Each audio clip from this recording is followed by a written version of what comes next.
ายใครสนทนารายการพิเศษนี้โทรมาได้ถึง2เบอร์เนอะ053 226 058ฟังทำกำเนอะเตรียมปากกาจด053 226 058แทมเบอร์1 053 810 406 053 810 406ก็มาสนทนากันพี่น้องท่านผู้ฟังในรายการพิเศษสาระสปะ วันนี้มีโอกาสได้มาเยี่ยมห้องส่งสถานีซึ่งเป็นเวลาเมินบ่ได้มาก็จะเชิญชวนพี่น้องท่านผู้ฟังที่พอมีกำลังปัจจัยช่วยกันทนุบำรุงเนอะ ห้องส่งสถานีและก็วัสดุอุปกรณ์อื่นๆที่มันเป็นอุปกรณ์ที่ต้องใช้ในสำนักงานบอกว่าจะเป็นสายแจ็คบอกว่าจะเป็นสายไม้ บอกว่าจะเป็นหลอดไฟหรืออื่นๆจิปาถะพี่น้องท่านผู้ฟังร่วมกันคนละเล็กละน้อยเพื่อเขาจะได้อยู่เป็นกู้ฟังกันเอาจนใกล้ บางทีบางเตื้อกำลังฟังอย่างม่วนๆเนี่ยพี่น้องท่านผู้ฟังมันตัดไปอย่างที่บ้านพ่อหลวงในเวลานั่งส่งมาถ้าเขาส่งมาจัดดีก็เดี๋ยวตัดหายแซบหมดเหลือสักอย่าง ปีกมาตั้งใหม่มันทำให้ปู่อุ้ยแม่ป้าปู่น้อยปู่นานเสียอารมณ์ช่วงไหนถ้ามว่างไม่ได้จัดก็ปากันเดือดหาเขาไม่ได้ฟังรายการพ่อหลวงไหลหาที่ไหนกอมปะนอนบ่หลับพอได้ฟังแล้วเล่นหลับละกันอย่างนี้ หลับละกันแต่คืนนี้ก็ถึงตี 1ก็จะพยายามหาเวลามาพบปะเป็นกู้เป็นกิมปู่อุ้ยแม่อุ้ยตั้งหลายพ่อน้อยพ่อนานครูบาอาจารย์เจ้าจู้ตนจู้องค์เพื่อเปลี่ยนบรรยากาศหลังจากที่เคร่งเครียดกับการทำงานเคร่งเครียดกับภารกิจประจำวันมา1 สายละฮัลโหลสวัสดีครับเจ้าสวัสดีเจ้าครับผมตีเลยพ่อหลวงนั่งฟังเลยเอาเต็มที่เลยรับละไม่ได้เยอะเห็นนั่งป้นเลยไม่เห็นละแล้วเนี่ยไม่ใช่สมัยละเนาะมีอย่างอย่าอู้เสาถึงบนโขนเลยครับครับผมยินดีนะพี่น่ะครับว่าอย่างก็เอาตั้งแต่ตีนเสาถึงบนโขนเลยจะฟังเต็มที่เจ้าครับผมครับก็เป็นการเปลี่ยนบรรยากาศพี่น้องท่านผู้ฟังไผที่อยากจะพบปะกับพี่น้องท่านผู้ฟังถ้าท่านตั้งหน้าไม้มันก็ออกวิทยุไปเลยในห้องส่งนี่นะมาโทรมานี่ออกวิทยุเลย053 226 058 053 226 058ไม่ต้องไลน์มาเพราะว่ามันเป็นการเปิดให้ มันเปิดยากพ่อหลวงมาแค่ตันสมัยต่อใดพี่น้องท่านผู้ฟังเปิดโทรศัพท์เฮ้ยในใจประจ่างต้องมาหาหลวงพ่อแนะวิธีเฮ้อ053 226 058 053 810 406วันนี้อยู่ห้องส่งกะว่ามากินข้าวตอนละ ลวด บัถ้าส่งมาตั้งหลายโทรเข้าสถานีนี้053 226 058นี่ส่งมาตอนนี้ฟังพ่อหลวงอยู่ค่าเนาะก็ขอบพระคุณทุกสายทุกไลน์ ที่ส่งหาประหลวง แล้วก็ต้องขออนุญาตตั้งแต่ออกบ้านมาตะกี้นี่มีโทรศัพท์หาประมาณสัก4-5 สายนำได้ฮับสักสาย จัดใครฮับมันฮับมาได้เปื่อยยับหัวปนว่าเวลาขับอย่าโทร ยิ่งถ้าเปิ้นฮู้ว่าเขาเป็นผู้ใหญ่บ้านโดนปรับ2 เท่าโดนปรับ2 เท่าวันนี้ก็เป็นรายการพิเศษพี่น้องท่านผู้ฟังเขาจะมาปะพบกันทางสถานีวิทยุของวัดฝ่ายหินซึ่งประหลวงมีโอกาสได้ขึ้นมาเยี่ยมเยียนห้องส่งสถานีก็อยากจะเชิญชวนพี่น้องได้ช่วยกันทนุบำรุงสถานีของเขาซึ่งเขาจะอยู่เป็นกู้เป็นกีมกันพี่น้องท่านผู้ฟังสถานีวิทยุของวัดฝ่ายหินนั้นอย่างที่ประหลวงเคยอู้เป็นของหมู่เฮาทุกคนเป็นของหมู่เฮาทุกคนทุกท่านอะมาแจ้งไผคนนั้นคนนี้สักคนเหมือนกับเฮาตั้งหลายช่วยกันสร้างกองทุนเพื่อการศึกษาอันยิ่งใหญ่ซึ่งมีความเชื่อว่ามันเป็นมหากุศลพี่น้องท่านผู้ฟังเพราะสถานีวิทยุของวัดฝ่ายหินนั้นจะเปิดสถานีทั้งวันทั้งคืนแล้วก็จะนำเอาสาระธรรมที่เป็นประโยชน์ที่มีประโยชน์มาเล่าอู้สู่กันฟังแถมยังเอามาจากที่อื่นๆที่เป็นแสดงธรรมะบ่ว่าจะเป็นธรรมะออนไลน์บ่ว่าจะเป็นกิจกรรมการเทศธรรมะสัญจรก็จะนำมาเปิดให้พี่น้องท่านผู้ฟังรับฟังเพื่อประดับสติปัญญาหูไว้ใจว่าใส่บาแบกหามถ้าเฮาหู้แล้วจะได้หู้แถมสิ่งไหนที่เฮาบ่ฮู้เฮาบ่เคยได้ยินได้ฟังเฮาก็จะได้ฟัง คนเฮามันฮู้บ่เท่ากันพี่น้องท่านฟังบ่ใช่ว่าทุกอย่างเฮาต้องฮู้ให้หมดบางอย่างเฮาบ่ฮู้ก็มีประหลวงไปงานพระราชทานเพลิงศพที่กรุงเทพเมื่อปีที่แล้วที่กรุงเทพน่าจะเป็นแถววงเวียนจำไม่ได้ว่าวัดอย่างน่าจะเป็นวัดงอนไก่เพราะมันไปหลายเตื้อ หลายตี้ไปปะใส่พระเถระครูบาอาจารย์ท่านหนึ่งเปิ้นเทศก่อนจะประชุมเพลิงเปิ้นบอกว่าที่เรามาอยู่กันตรงนี้เป็นการมาประชุมเพลิงหรือมาพระราชทานเพลิงถ้าจะพูดภาษาชาวบ้านเปิ้นบอกว่ามาเผาผีก่อนที่จะเผาผีนอกเราก็ต้องเผาผีใน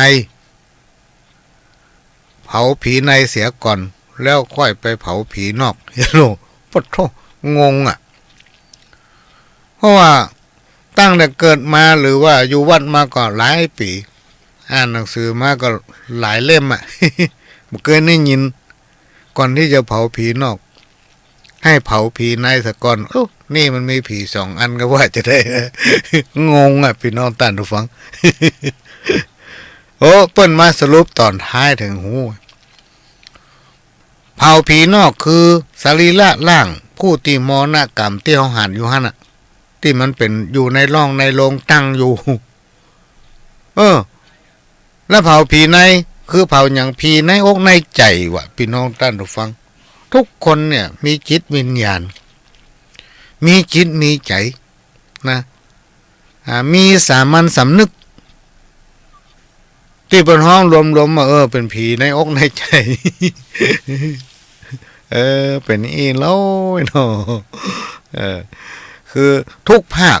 พี่น้องท่านผู้ฟังบอกว่าจังหวัดไหนที่ไหนเวลาเอาไปนะเปิ้นจะเน้นลีลาการแสดงธรรมบรรยายหรือการอู้การบอกการสอนเนี่ยมันจะแตกต่างกันนะแตกต่างกันมีอยู่ครั้งหนึ่งเตียวคณะที่เตียวอยู่บริเวณในสนามหลวงก็ไปปะ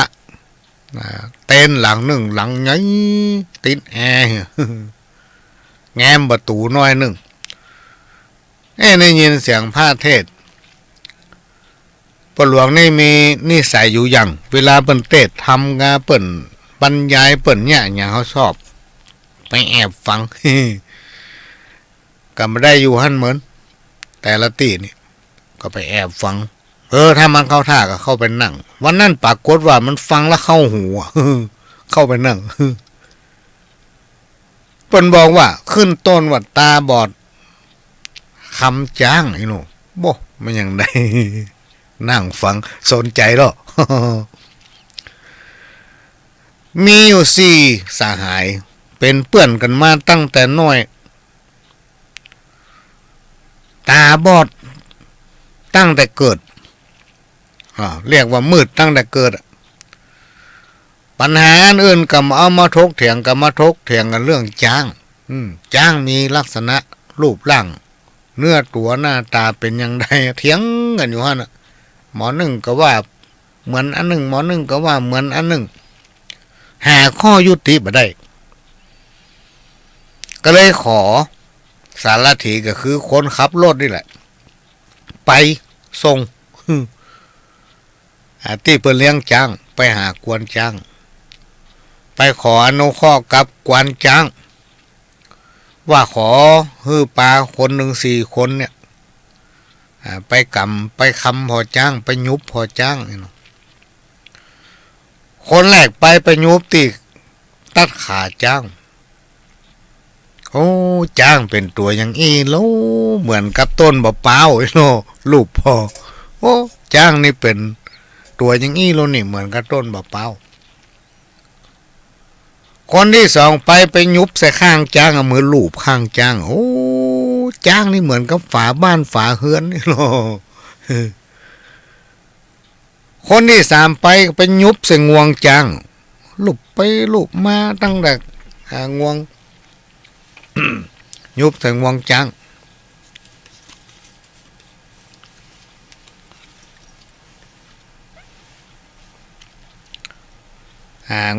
ยุบใส่งวงจ้างคนที่สี่ไปยุบใส่หางไอ้หมอที่ยุบใส่งวงเนี่ยบอกโอ้ที่แต่จ้างมันก็เหมือนมือเขาเนี่ยโลนี่ ยุบลุบไปลุบมาเนาะเหมือนมือเขาเนี่ยเนาะทำคนที่สี่ไปยุบหางจ้างโอ้แต่จ้างมันเหมือนสลัดนี่เองเหมือนไม่กวาดขี้ลูกเหมือนไม่กวด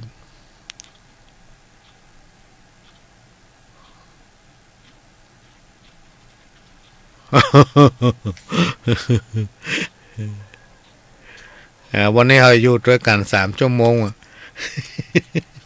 กลัวมีคนฟัง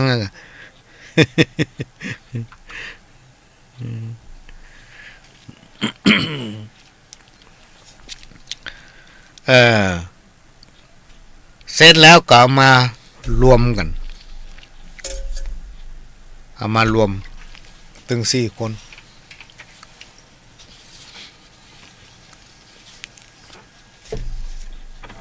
เอามารวมกันคนนั้นก็ว่ามันเหมือนฝาคนนั้นก็ว่าเหมือนต้นบะเป้าคนนั้นก็ว่าเหมือนมือคนนั้นก็ว่าเหมือนไม้กวาดเที่ยงกันตกลงกันบัดได้พี่น้องได้ฟังตกลงกันบัดได้ทะเลาะกันถ้าเป็นกรรมทางบ้านเฮานี่เปิ้นว่าผิดกันเนาะเพราะมันลงร้อยกันล้อไอ้หมอนั่นว่าเหมือนไม้กวาดเหมือนสลัดเหมือนยูไอ้นั้นเหมือนงวงเหมือนมือเฮาคนว่าเหมือนต้นบะเป้าเหมือนต้นตาลต้นเป้าเนี่ยลักษณะอย่างเดียวกันนี่เนาะไอ้คนไปสวมสตัดขี้ข้างลูบพอทำข้างจ้างหาว่าโอ้เหมือนกับฝาบ้านมีพิษในที่สุดทะเลาะกัน แตกกันไปคนที่คนต่างเทระครูบาอาจารย์พระนักเทศน์เปิ้นก็มาสรุปว่าถ้าเอาถึง4 คนน่ะมารวมกันไอ้หมอยุบหางกะมาเปาะถึงแข้งถึงขาไอ้หมอยุบตัดที่ข้างจ้างที่ลำตัวจ้างก็มาเปาะกันไอ้หมอที่ยุบงวงก็มาเปาะกันมันก็จะกลายเป็นจ้างโดยสมบูรณ์เปิ้นก็เลยอู้ถึงว่าประเทศไทยเขาเนี่ยถ้าเรามีความสมัครสมานสามัคคีมีความฮักรวมใจเป็นหนึ่งเดียวอยู่กันเหมือนพี่เหมือนน้องนะเหมือนพี่เหมือนน้องมีความสมัครสมานกลมเกลียว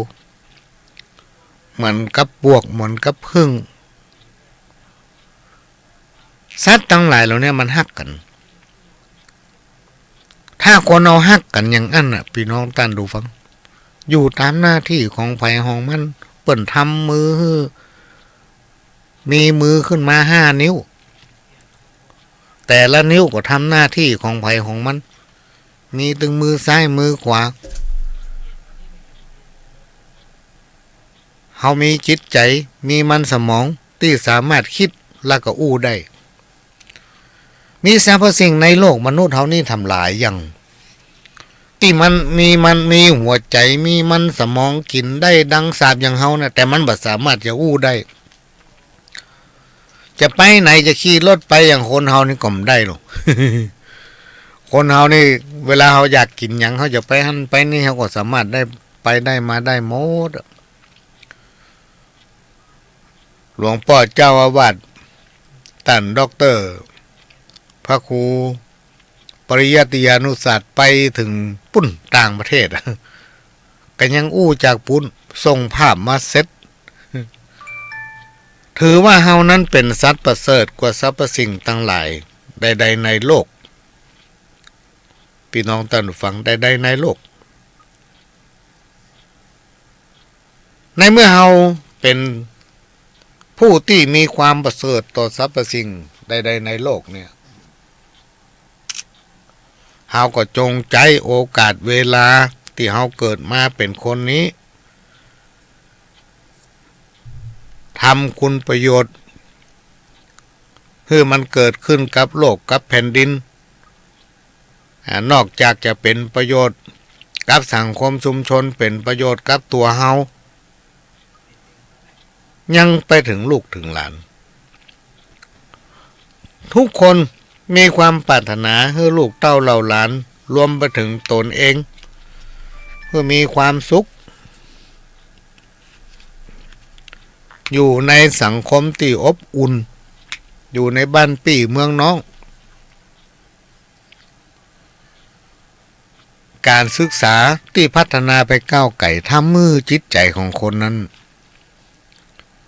มีทิฏฐิสูงขึ้นนะพี่น้องท่านดูฟังลองสังเกตพอกับมันจะแต้บัดแต้มันกับกรรมกรที่แม่วุ้ยเพิ่นส่งมาตะกี้นี่มาที่วัดฝ่ายหินมาที่ห้องส่งสถานีท่านผู้อำนวยการมอบจดหมายให้เป็นปึ๊บ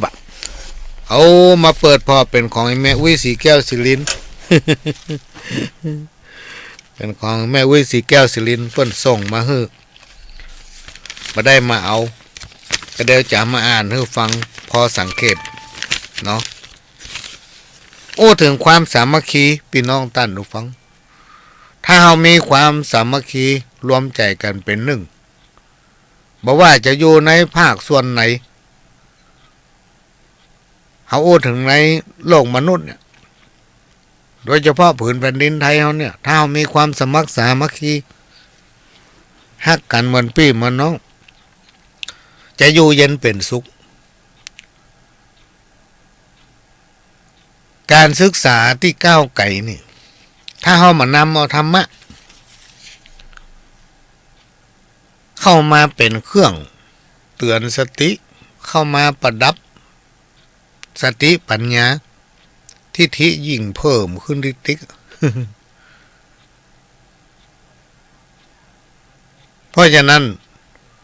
ตอนนี้ทางมหาเถรสมาคมโดยผู้เป็นผู้แทนขององค์สมเด็จพระสังฆราชประมุขของสงฆ์ก็ได้มีการรณรงค์ให้หมู่บ้านทุกหมู่บ้านในประเทศของเราน้อมนำเอาธรรมะอันเป็นคำสั่งสอนขององค์พระสัมมาสัมพุทธเจ้าก็คือเป็นหมู่บ้านรักษาศีล 5ซึ่งเป็นธรรมะพื้นฐานที่พี่น้องชาวบ้านสามารถนำไปประยุกต์นำไปปฏิบัตินำไปพัฒนาประกอบการพัฒนาตนเองเปิ้นไม่ได้ห้ามพี่น้องท่านผู้ฟังเปิ้นให้งดให้เว้น อย่างพ่อหลวงเคยอู้สิ่งไหนที่มันทำเขาเป็นทุกข์ก็เฮาหู้อยู่ว่ามันจะทำเขาเป็นทุกข์เขาจะไปใกล้มันเนี่ยหยังนี่มันไกลๆ ไปใกล้มันถ้าเขาเข้าไปใกล้มันเนี่ยมันจะทำเขาเป็นทุกข์อ่ะโดยเฉพาะภาษาธรรมะเนี่ยเพิ่นจะบอกว่าเขาหู้อยู่ว่าโลกเขาเนี่ยมันมีเป็นอนิจจังคำว่าอนิจจังกับอาจิลังวัตยังกายโยเนี่ยพี่น้องท่านผู้ฟังคนเฮาเนี่ยจะหนีบ่พ้นจากการเกิดแก่เจ็บตายซึ่งเขาอู้กันมาตลอดเกิดแก่เจ็บตายเขาจะไปลืม3ข้อเนี่ยคือเกิดแก่แล้วก็เจ็บแล้วก็ตาย4ข้อทุกคนเกิดมาแล้วต้องตายสิ่งที่จะตัวเขาไปมีอย่างสักอย่างมีอย่างสักอย่างพี่น้องท่านผู้ฟังมีกับบาปบุญคุณและโทษที่ตัวเขาไปแล้วสิ่งที่เหลือมีอย่างมีอย่างสิ่งที่เขาเหลือไว้ให้เขานอกจากจะมีให้มีนามีแก้วแหวนเงินคำแล้วคุณงามความดีเขาได้สั่งสมเป็นปารมีกับลูกกับหลานก่อบางคนมีบดายจี้จะกินจะทานก็เสียดายครูบาอาจารย์เพิ่นบอกว่าถ้าเอาจะฮื้อไผก็เสียดายจะกินจะทานก็เสียดายทานไปด้วยความจำใจบังคับตัวเก่าฮื้อทานเพื่อสร้างความพร้อมมือเปิ้นพระอานิสงส์ก็ไม่ค่อยเกิดแต่ถ้าเราตั้งใจทำพี่น้องท่านฟังมันจะเป็นพระกุศลผลบุญที่ยิ่งใหญ่ถึงบุญจัดแล้วปางหลังบุญที่จังมาไปหน้าบุญที่เขาสั่งสมไว้ตั้งแต่อดีตชาติปางก่อนบางทีมันมาบ่ถึงตัวเฮาพี่น้องท่านผู้ฟังมันเป็นจะได้ว่ามาบ่ถึงตัวเฮาเพราะเฮาบ่ทำบุญในขณะที่เฮาเป็นคนในชีวิตนี้ชาตินี้มันบ่สามารถที่มาเสื่อมกันได้บางคนก็มาเดือดกูก็ทำไม่ทำเงามาหันได้ บุญได้อย่างสักอย่างมาหันอย่างมาบังเกิดขึ้นกับตนกับตัวสักเตื้อมันจะไปบังเกิดจะได้เพราะเฮาไม่ได้ตั้งใจเขาต้องตั้งใจทำเหมือนกับเขาจะไหว้พระก่อนนอนเนี่ยต้องชำระร่างกายให้สะอาดหมดจดผ่องเพี้ยวทำภารกิจเสร็จเรียบร้อยจะรับแล้วบอกกันนั่งพ่อเราไม่กราบลงเขาจะตรวจน้ำกันอย่างเดียวกันคณะใดที่เขางุนงินอารมณ์บัดตั้งมั่นจะไปเงี้ยจะไปทำเพราะมันบ่เกิดผลถ้าอารมณ์เขาตั้งมั่นเนี่ยทำมันอย่างก็สำเร็จพี่น้องท่านผู้ฟังมันเป็นปุคลาที่ฐานธรรมที่เปิ้นนำมาเปรียบเทียบการที่เขาจะทำอย่างสำเร็จได้นั้นจะต้องด้วยสติปัญญาและก็ความตั้งใจที่เขาจะทำถ้าเขาทำด้วยความบัดตั้งใจมีสติปัญญาแยกกดจังมันถึงประสบความสำเร็จยากพ่อแม่เป็นสิ่งที่เราจะต้องไว้หานึกถึงดูตลอดเวลาบางคนจมบางคนเดือดโอ้อีพ่ออีแม่สร้างเขาเกิดมามันมีอย่างเขาสักอย่างอยู่อันนั้นคือเป็นการคิดผิดพ่อแม่นี่เป็นฮื้อชีวิตฮื้อเลือดฮื้อเนื้อที่เขาเป็นคนขึ้นมาเนี่ยคนห้องว่าเป็นพรหมของลูกเป็นพระเจ้าองค์แรกของลูกหรือจะเปรียบไปในรอบปัจจุบันนี่เป็นตู้ ATM เป็นธนาคาร คือลูกถ้าได้อย่างได้หมดแม่นแต่ชีวิตแก่นตาแม่ยังควักคือลูกได้เลยเพราะฉะนั้นเราบ่ได้ลืมจะต้องรำลึกถึงพระคุณพ่อแม่อยู่ตลอดเวลาเปิ้นอยากหยังเซาะให้เปิ้นกินอันใดที่มันมาม่วนอกมาม่วนใจบ่ต้องเอาไปโอ้เปิ้นฟังสิ่งไหนที่ทำให้เปิ้นสบายใจสิ่งนั้นเขาจะได้บุญพี่น้องท่านผู้ฟังโอ้ รูบาอาจารย์เพิ่นว่าโอ้ทำมือ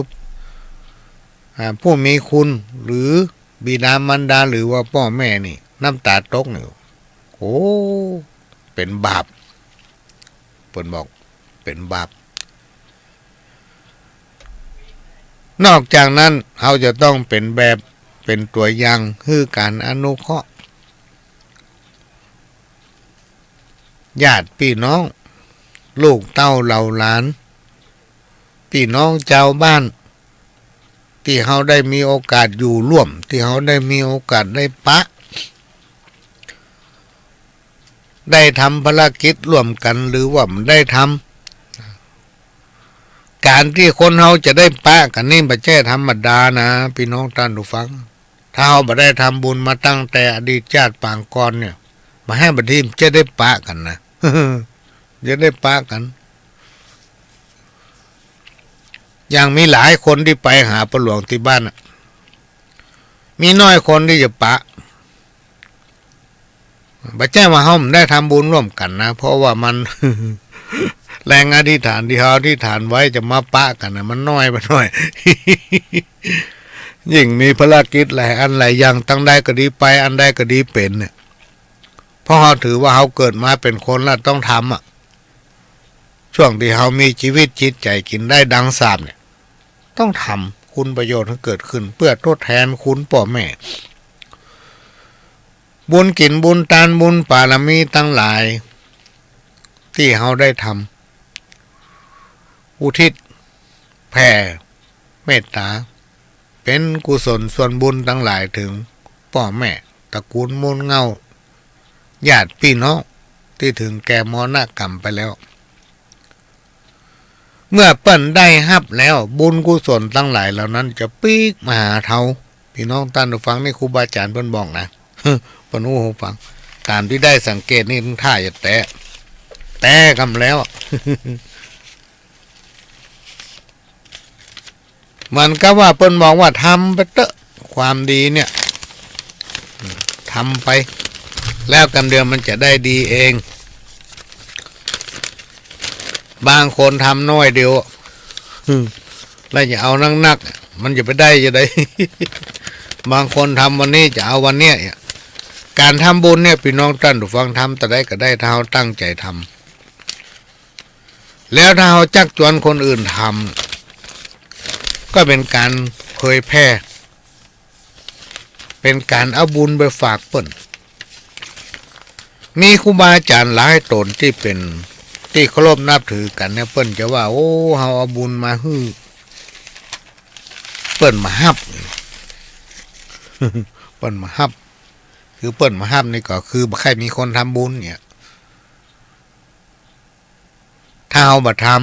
ำบุญแต่จาดแล้วปางหลังที่เฮามีมันสั่งสมไว้มันก็มาบ่ถึงเพราะเฮาบ่ทำบุญในชาตินี้เพื่อให้มันเชื่อมกันเป็นห้องเชื่อมบุญ มีหนังสือหรอพี่น้องท่านผู้ฟังมีหนังสือแต่พระหลวงก็มันมีหนังสือนี่นะมีหนังสือเชื่อมบุญการปฏิหารของการเชื่อมบุญว่ามีผลอย่างใดเนี่ยความลึกซึ้งจะอยู่ในหนังสือนั้นที่พระหลวงอู้นี่ก็จากประสบการณ์ที่ได้เรียนรู้ที่ครูบาอาจารย์เพิ่นบอก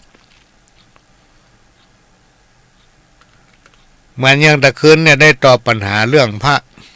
สังกจาย ถ้าอย่ามาถามว่าพระสังกจายเนี่ยมันตัวอ้วนปุ่มใหญ่มันได้จะกินได้แต่ประหลวงได้ อันนี้ตอบบัดได้เนอะพี่น้องท่านผู้ฟังบอกขอตอบพ่อประหลวงมาได้หู้จักพระมหากระจาย บัดตันได้อยู่ร่วมเปิ้นอ่ะ ก็เลยตอบมาได้เอามันได้หันเนาะ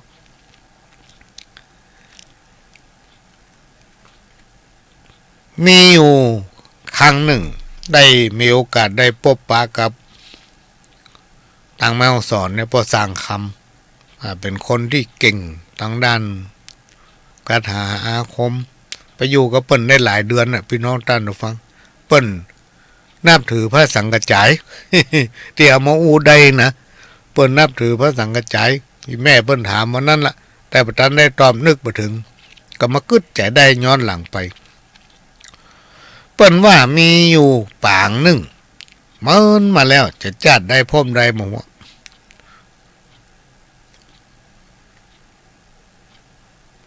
มีครูมาอาจารย์เปิ้นเล่า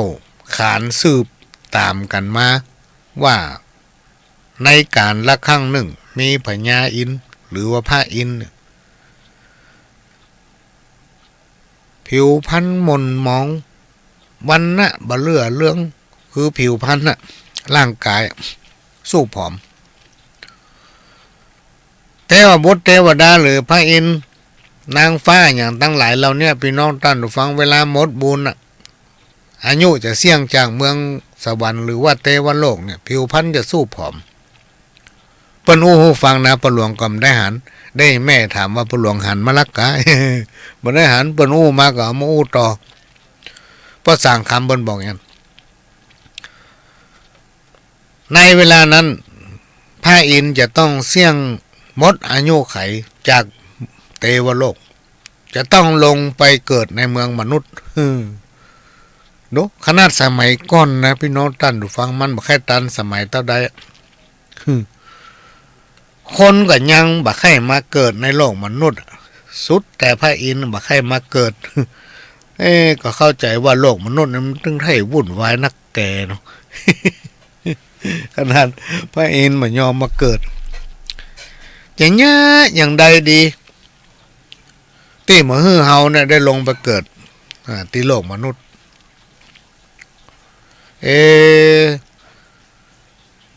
ก็ไปเข้าเฝ้าพระโมกขลานไปถามว่าเนี่ยใดดีพระโมกขลานก็บอกให้ไปเฝ้าพระพุทธเจ้าพระอรหันต์ไปสอบถามเปิ้นเปิ้นจะฮู้โอ้ในขณะเดียวกันเวลาที่พระอินทร์ไปเฝ้าพระอรหันต์พระอรหันต์ก็ปลีกตัวไปปริเวกไปปฏิบัติศีลภาวนาสามารถที่รอได้ด้วยความฮ้อนใจก็มานึกขึ้นได้ว่าพระสังกัจจาย เป็นผู้ที่มีสติปัญญาเฉลียวฉลาดเป็นผู้ที่มีสติปัญญาเฉลียวฉลาดไปหาพระสังกัจจายดีกว่าเนาะ ก็ไปที่พระสังกัจจายเข้าไปกับไปบีบแข้งบีบขาบีบหัวเข่านวดจับเส้นบีบคือผ้าสังกัจจาย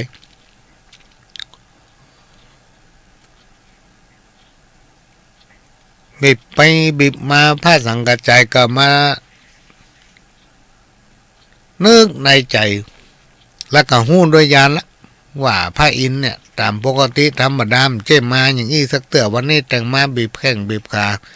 นวดเอ็นนวดเส้นนวดเอ็นเพื่อให้บรรเทาความปวดมันมีเหมือนกันหมดพี่น้องท่านผู้ฟังเจ็บปวดนี่หู้โดยญาณแล้วว่าพระอินทร์จะต้องมาถามเรื่องนี้ก็แนะนำว่าไปหาพระกัสสปะซึ่งเปิ้นจะออกนิวัตนิโรธวัดก็คือเปิ้นปฏิบัติศีลภาวนาวันที่เปิ้นออกนิโรธวันแรกนั้นถ้าไผได้ทำบุญตักบาตรจะมังเกิดความเป็นสิริมงคลกับตัวพระอินทร์ก็ไปทำบุญตักบาตรตรวจน้ำตั้งแต่วันนั้นมาพี่น้องท่านผู้ฟังการไปทำบุญตักบาตรการไปตรวจน้ำด้วยความตั้งใจไปทำบังเกิดผลตันตาหันทำให้พระอินทร์มีอายุไขยืนยาว มันมีเสียงมันมีมดอยู่บนสวรรค์เทวโลกต่อมาได้มาเกิดในเมืองคนสักกำ ปนไปเนาะขนาดพระอินทร์สมัยก่อนนะน่าจะหลายพันปีมันยังบ่ให้ลงมาเกิดในโลกมนุษย์สมัยนั้นมนุษย์ไม่ใช่มีนักอย่างถึงวันนี้ ถึงวันนี้พี่น้องท่านทุกฟังถูถนนทุกเส้นทุกสายเต็มไปด้วยรถตะวาเมื่อแรงค่ำนี่ไปสันทรายไปบ้านจำไม่ได้ชื่อเพิ่นจัดงาม น่าจะแถววัดทรายมูล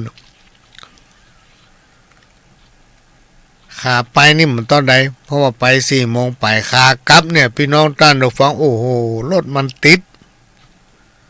ถนนเปิ้นแปลงเพิกในเตี้ยว2 เลนน่ะ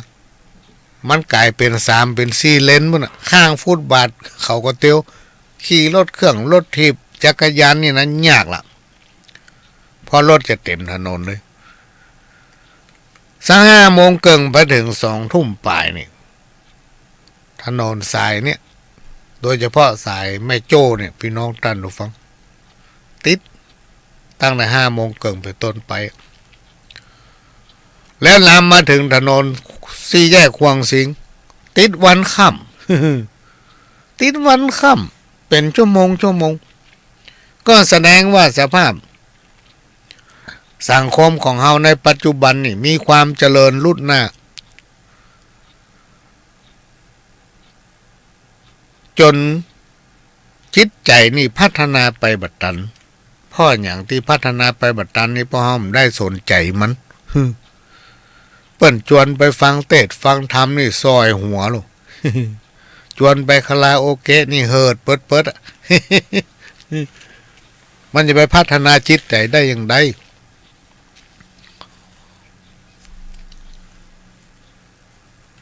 เพราะนั้นตั้งมหาเถรสมาคมหรือต่างผู้ที่เกี่ยวข้องโดยเฉพาะสำนักงานพระพุทธศาสนาทุกจังหวัดเพิ่นจะเน้นและมีการรณรงค์อย่างเมื่อบักกี้วันมาเนี่ยพี่น้องท่านผู้ฟังก็ได้มีโอกาสได้ไหว้สาได้ให้การต้อนรับท่านหลวงพ่อพระครูวิทิตศาสนาธรน่าจะแม่น คือเคยอู้อย่างนี้เนาะท่านหลวงพ่อรองเจ้าคณะอำเภอเมืองเชียงใหม่วัดพระสิงห์ท่านได้เดินทางไปที่วัดหลวงอ้อก็มีโอกาสได้นมัสการไหว้สาก็ได้รับการจี้แนะเกี่ยวกับหมู่บ้านศีล 5หลวงพ่อเปิ้นก็มีความตั้งใจที่จะขอเชิญพี่น้องร่วมเป็นหมู่บ้านรักษาศีล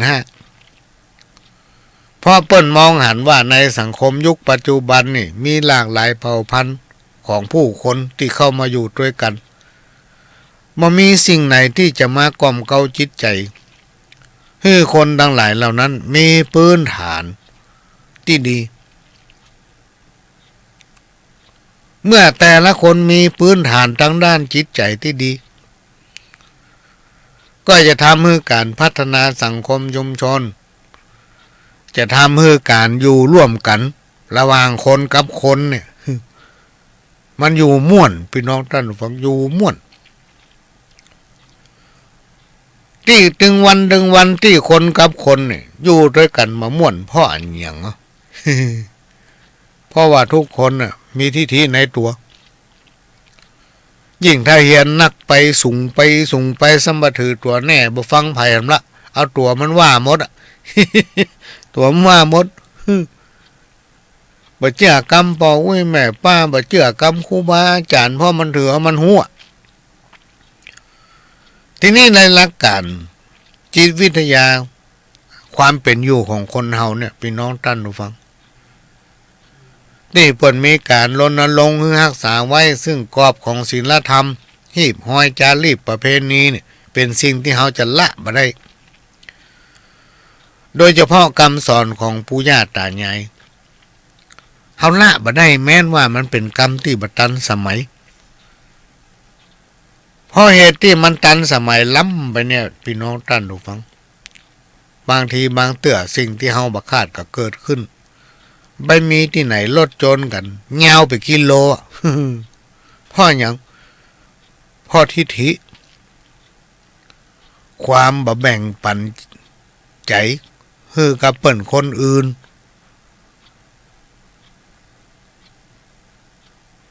ความหันแก่ตัว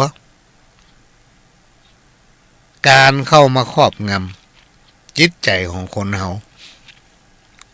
ที่ครูบาอาจารย์เปิ้นอู้แต่ก่อนเปิ้นยังอู้บ่ลึกซึ้งเปิ้นบอกว่าโอ้คนเฮาเนี่ยมันมีสันดานในตัวกูคนเปิ้นอู้แบบ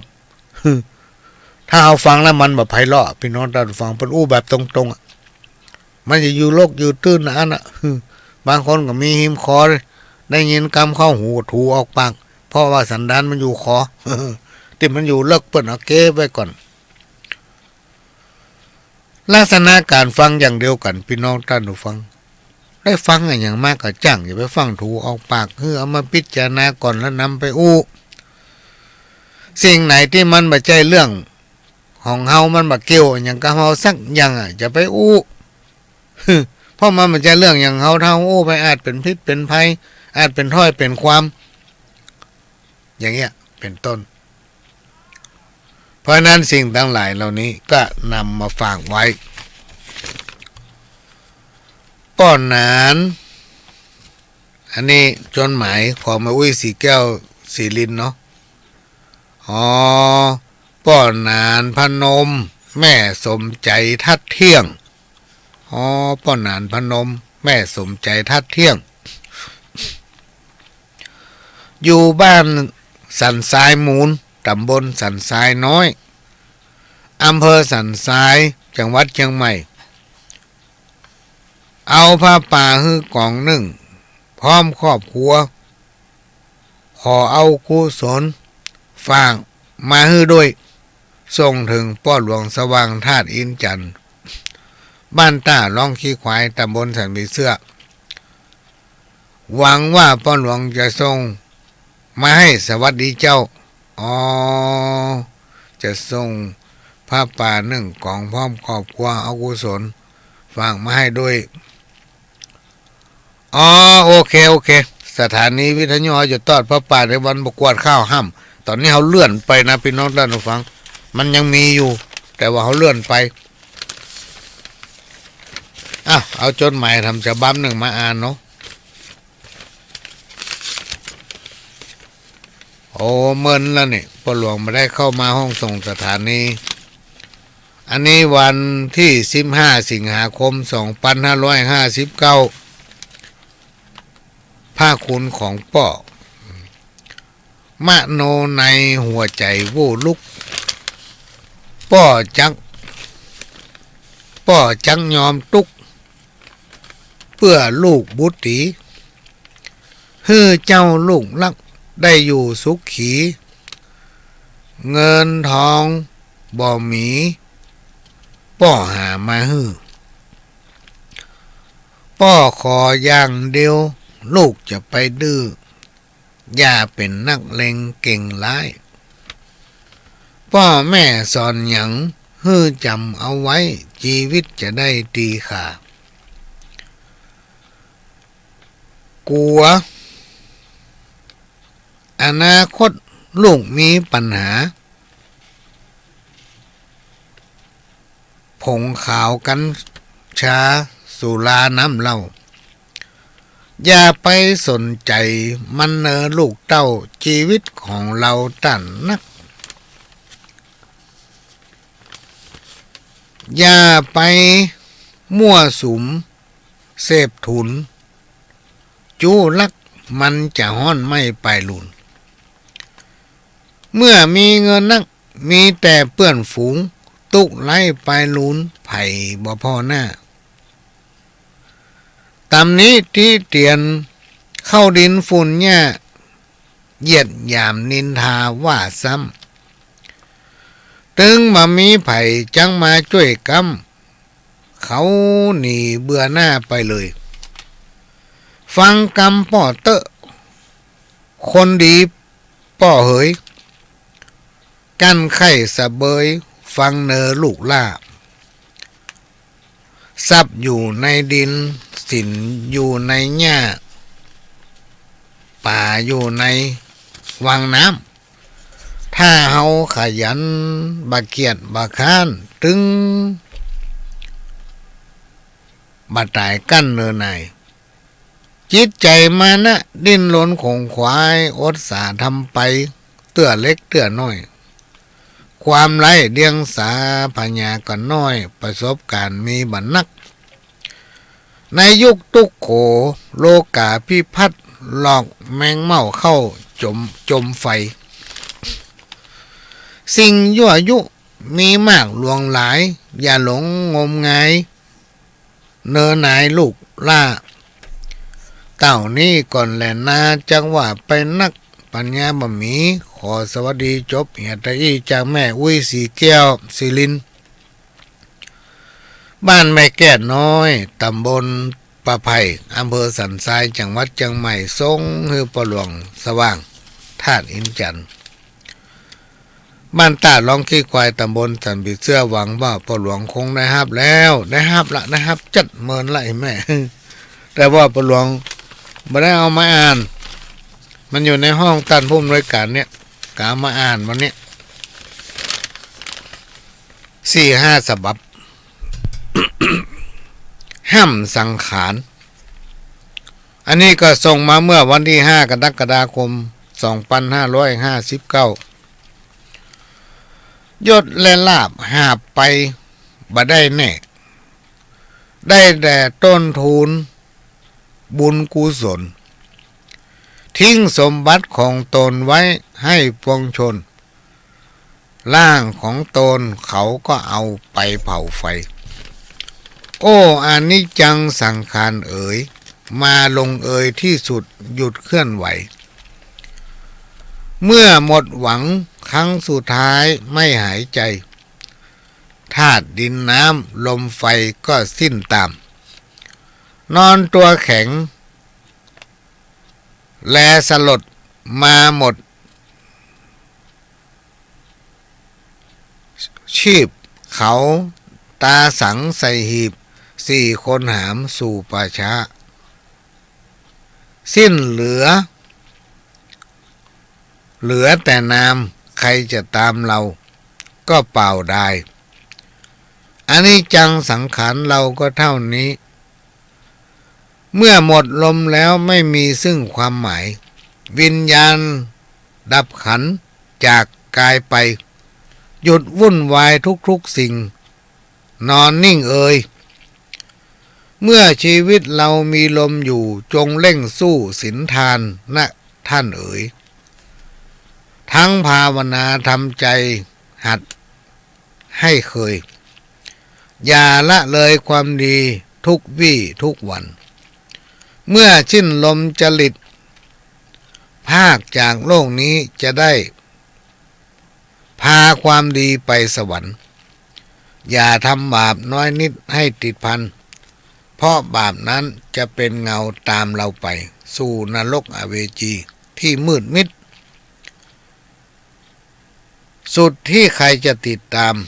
ช่วยเราได้ต้องทนทุกข์และยศต้องทนทุกข์สยดสยองในกองไฟตามแต่กรรมของผู้ใดที่ได้ทำ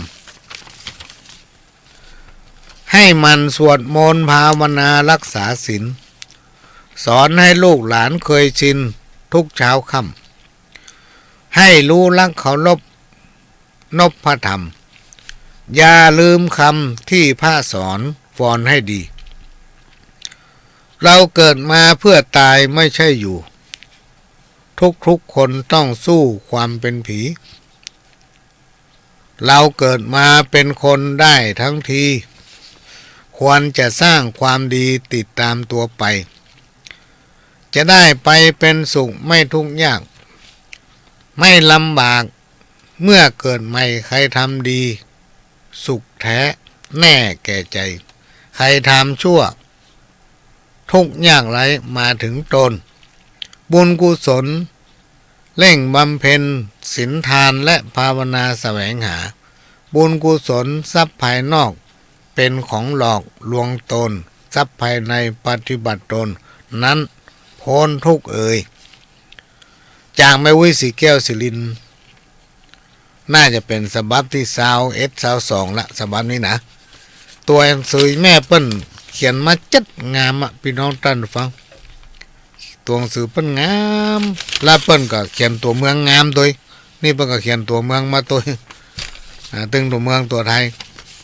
งามอ่านก็ง่ายเนาะแต่ว่าบางตอนเนี่ยมันต้องได้คิดตัวอ่ะ เพราะว่าอีแม่เปิ้นเขียนมันงามล้ำไปงามและเป็นตัวเมืองแท้ๆเลยเป็นกำเมืองแท้ๆเลย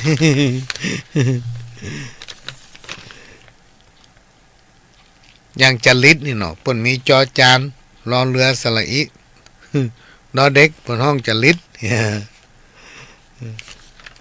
เป็นเมืองที่เปิ้นสะกด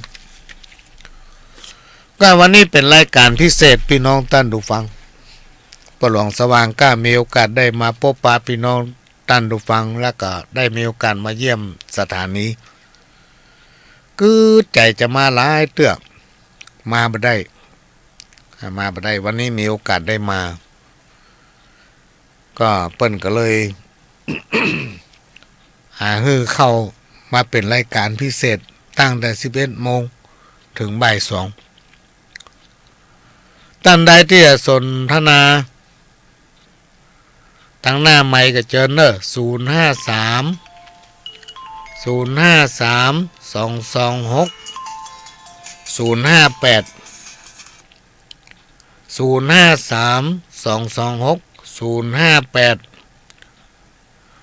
กำเดียวเนอะพี่น้องท่านผู้ฟัง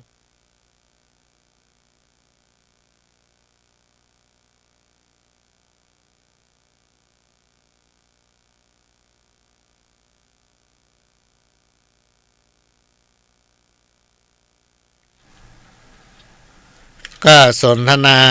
รายการพิเศษม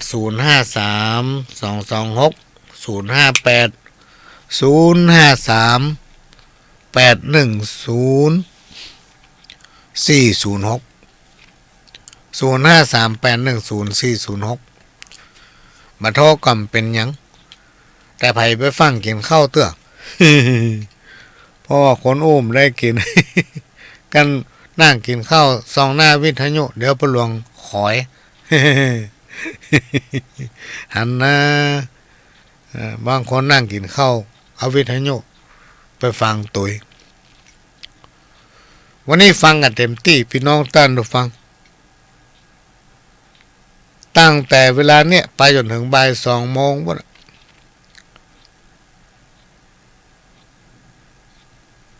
เป็นรายการพิเศษที่เราต้องมาพบปะกันและทำ2-3 วันเนี่ยปหลวงก็จะไปทำภารกิจที่กรุงเทพดูเหมือนจะไปวันที่28 มาวันที่30ก็ได้พกโทรศัพท์ไปตัวพี่น้องท่านผู้ฟัง โทรศัพท์มาเครื่องเอามาให้ท่านผู้อำนวยการตั้งค่ายสถานีอยู่กรุงเทพก็จัดรายการได้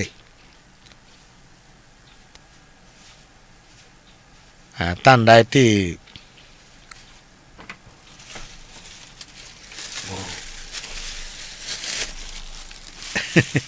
เปิ้นเอาเข้ามาส่ง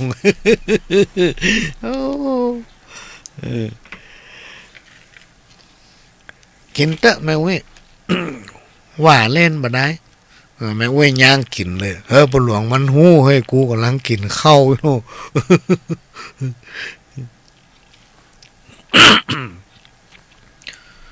ก็ขอบพระคุณท่านที่ส่งข้อความมาต่างหลายก็มาน่าเชื่อว่าจะมีคนฟังทั้งที่เขามาจัดรายการแบบจู่โจม จู่โจมมาจัด ก็มีคนฟังหลายอยู่เฮ้ยคนนี้ก็ส่งไลน์มาโอ้ติดตาม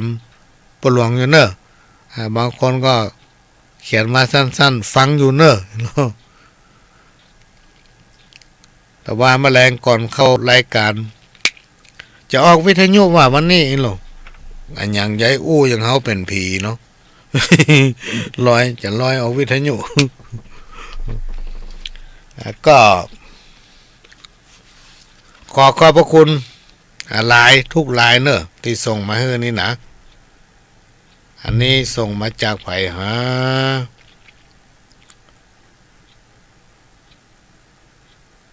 แต่คืนฟังบัดจบสักกรรมครับรับนี่เนาะแม่น่ะมันดึกแต่ว่าตะคืนนี่ป้าหลวงก็เงารับเหมือนกันนะ ตอนท้ายก็เลยเอาหลวงพ่อนิมนต์ครูบาอาจารย์เปิ้นมาอู้ตัว โอ้ถ้ามีครูบาอาจารย์เปิ้นมาอู้ตัวนี่ตะคืนนี่ท่ายรับคำโต รับคำโตก็มีพี่น้องเจ้ายองน่าจะอยู่แถวปากตังป่าสางเนาะว่างๆจะเจิญพ่อหลวงมากินข้าวที่บ้านที่ร้านแถวปากตังจะไปป่าสางชวนไปกินข้าวที่ร้านที่สวนนี่ถ้าจะเป็นร้านอาหารได้เลยถ้าพ่อหลวงมีโอกาสนะหม้อละปูนี่ไก่เท่าใดพี่น้องตังละปูนี่เปิ้นฮักกันพี่น้องตันฟังเปิ้นฮักเปิ้นมีความสมัครสมานสามัคคีโดยเฉพาะพี่น้องเจ้ายองนี่พี่น้องลือพี่น้องยองนี่นะโอ้เปิ้นอย่ายึดมั่นคำสอนของปู่ย่าตายายพ่อแม่ครูบาอาจารย์ฮีบห้อยมาเก่านี่เปิ้นอย่ายึดมั่นเปิ้นกินแต่ทานแต่มีความฮักสมัครสมานบ้านเหนือบ้านใต้ถ้อยทีถ้อยอาศัยยิ่งสังคมบ้านเฮาในปัจจุบันนี่พี่น้องท่านผู้ฟังมันเป็นสังคมผสมที่ว่าผสมนี่ก็คนที่ไหนมาอยู่บ้านเฮาเนี่ย มาอยู่ร่วมกันบางบ้านบางหลังนี่ปะโต้แปลงกำแพงหัวนี่ป้นหลังคาพุ่น กันเข้าไปแล้วเหมือนก็เข้าถ้ำมหันไผจะเปิดประตูก็เวลาไปเนี่ยการทำงานเปิดแล้วก็ปิดและยิ่งประตูบ้านบัดเดียวเนี่ยมันตันสมัยพี่น้องท่านผู้ฟังบ่ต้องไปไหลบ่ต้องลงรถ บางบ้านบางหลังนี่ห้องได้หันตัวเพิ่มซ้ำขับรถมาใกล้จะถึงแล้วประตูไหลละเลื่อนละพอเข้าไปถึงในบ้านรถจอดแล้วประตูก็เลื่อนปิดละมันต้องได้ลง ดูข่าวในหน้าหนังสือพิมพ์พี่น้องท่านผู้ฟังบางที่บางแห่งก็น่าสลดใจไปแปลงบ้านขังตัวเก่า เปิ่นบ้านใต้บ้านเหนือบ้านใกล้บ้านหิมจะเข้าหาก็ไม่ได้พอมีปัญหามาไฟไหม้แตกต้มตั้มเปลวลุกขึ้นควันขึ้นเป็นลำไผก็บ่สามารถที่ไปช่วยได้เพราะว่าประตูมันล่ำหลังคาหมด อยู่ทั้งนอกพ่อบ่ได้ในหนังสือพิมพ์ที่มันลงข่าวอันนี้เรื่องเมินเอามาอู้ฟังว่าการที่เขาอยู่คนเดียวเนี่ย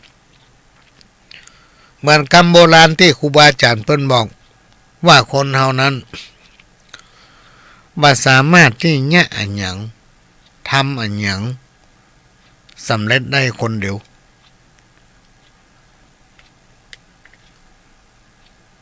สิ่งใดก็ตามที่มันจะสำเร็จบ่ว่าจะเป็นงานใหญ่งานน้อยก็จะต้องมีคนร่วมคิดจะต้องมีกู้คิดเหมือนกับคำเก่าที่เพิ่นบอกว่าไม้ต้นเดียวมันเป็นกอเนี่ยพี่น้องท่านผู้ฟังไม้ต้นเดียวมันเป็นกอเปิ้นมาห้องเรามันเป็นปุคลาธิฐานที่เปรียบเทียบได้ถึงคนว่าคนเท่านั้นจะแง่อย่างคนเดียวนี่มันสำเร็จยากเขาจะประกอบธุรกิจอันใดอันหนึ่ง คนเดียวเนี่ยยากที่จะสำเร็จ อันนี้ก็เป็นสิ่งที่ครูบาอาจารย์เปิ้นเคยอู้ไว้บ่หลวงก็มาอู้ต่อ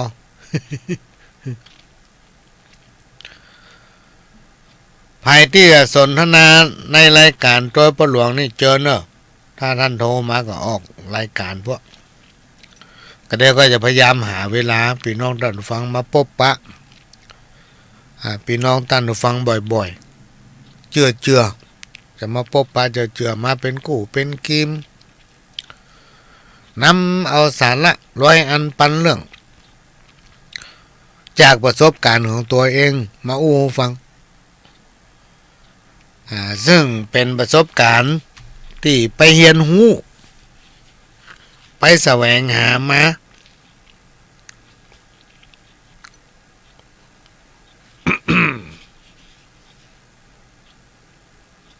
อันนี้จากไผ่หมูฟังอยู่เนอะ ฟังอยู่ ก็ขอขอบพระคุณก็ได้ว่ามีคนฟังอย่างย่างเนาะ ก็ตั้งจิตอธิษฐานไว้พี่น้องท่านผู้ฟังว่าจะขอรับใจถวายชีวิตให้กับแผ่นดินพ่อหลวงก็ถือเอาพี่น้องท่านผู้ฟังทุกคนทุกท่านบอกว่าจะอยู่ที่ไหนก็แล้วแต่ถ้าเอาใจพี่ใจน้องกันย่อมไม่ได้ฟังกันพี่น้องก็ย่อมจะไม่ได้ฟังทางวิทยุพ่อหลวงก็จะไม่ได้มาพบปะพี่น้องท่านผู้ฟังทางรายการนี้อันนี้แสดงว่าเราเคยทำบุญร่วมกันมาจากนี้พมนี้เราเลยได้ปะได้พบกันได้ยินน้ำเรียงเสียงปาก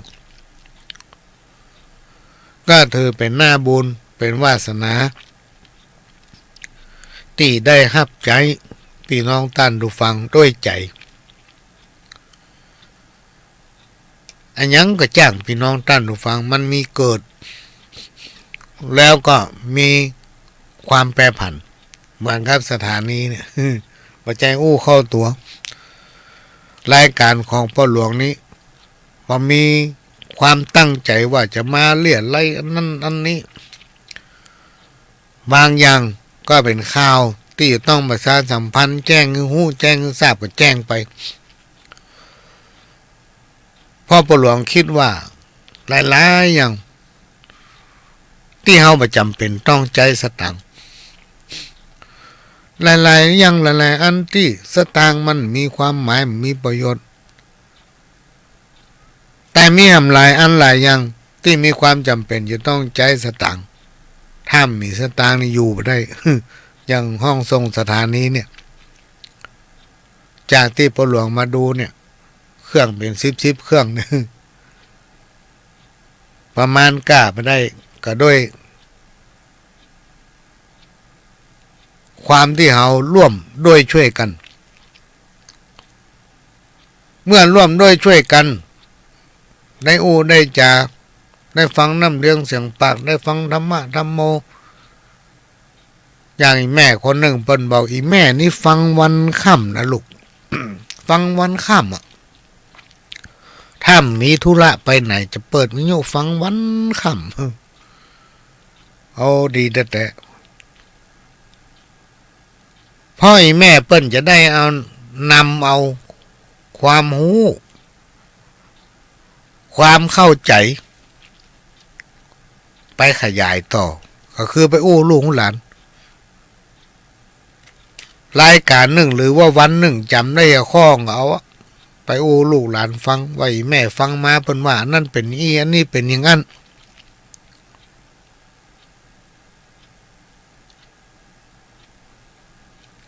บางผู้บางตันว่าว่าประหลวงโอ้รายการมันมีแค่คนเท่าฟังก็คนเท่านั่นละอ่อนไม่ไปฟังยังไงเนาะละอ่อนมันก็ไปปุ่นกะจำบึดตึงตังอย่างพวก ที่เขาฟังมาหูเรื่องบ่ละอ่อนมันชอบ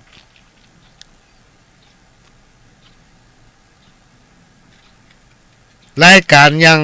พระสงฆ์องค์เจ้าเถระครูบาอาจารย์พ่อน้อยพ่อหนานนี่ก็พ่ออุ้ยแม่อุ้ยพ่อน้อยแม่พ่อน้อยพ่อหนาน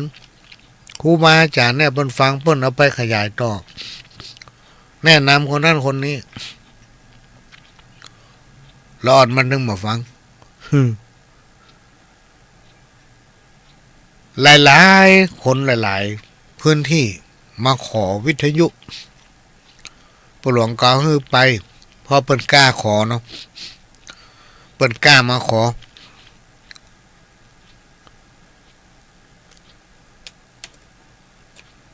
บางรายเอาไปเปิด ทางบ้านเดือดร้อนวะฟังคำทำกินพี่ดำคำเข้าฟังรายการอย่างโมผีเบาข้านได้ยินวะ เดือดร้อนมือเปิดอย่างเงี้ยใหญ่ดีป้าหลวง เจ้าเปิดฟังเขามือฟังวะ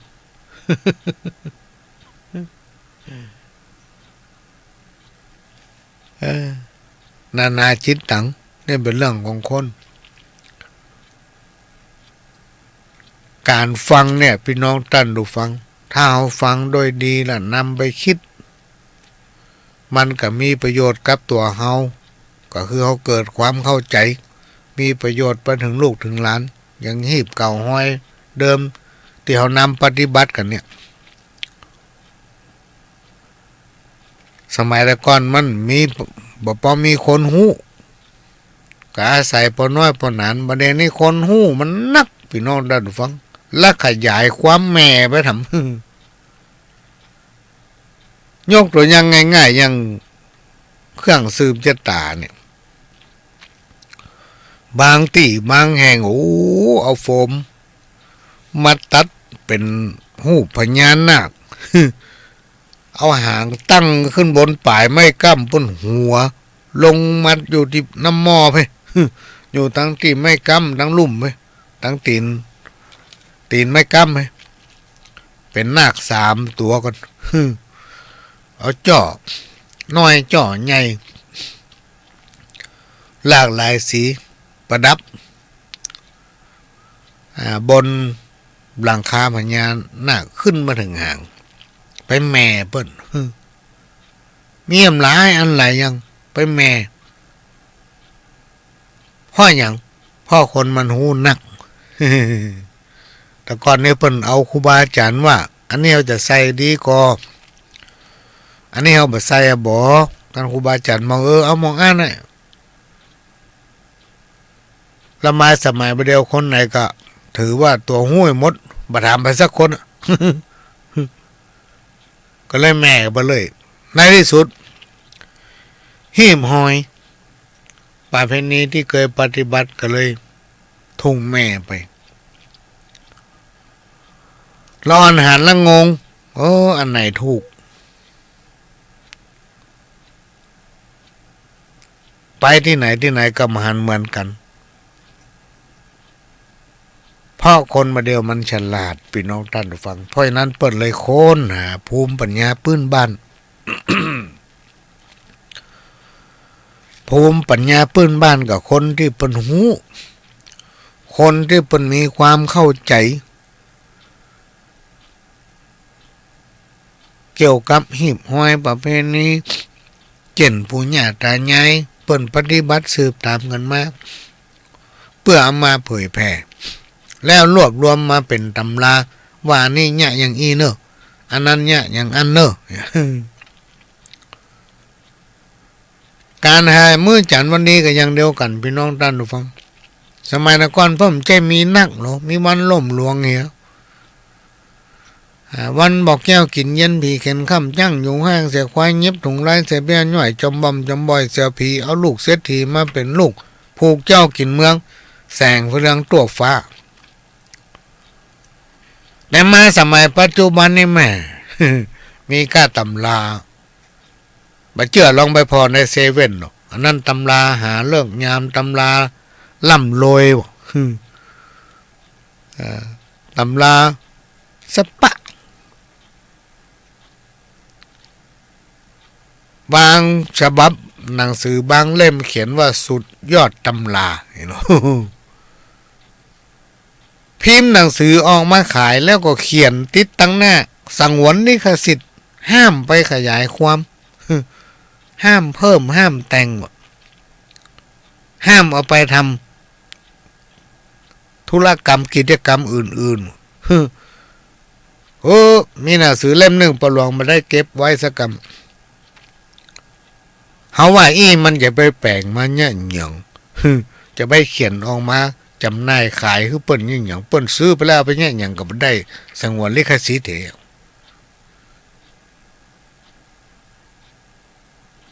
ไปเขียนมาเนี่ยหยังเนี่ยมีตำหาเอาไว้ในหิ้งบูชาเอาไว้ในตู้บ่ปิดขัดแจแล้วปิดขัดแจทำมันจะดีอย่างใดก็จ้างเด้อพี่น้องท่านผู้ฟังมันบ่เกิดผลบ่เกิดประโยชน์พอเอาเกมรักษาไว้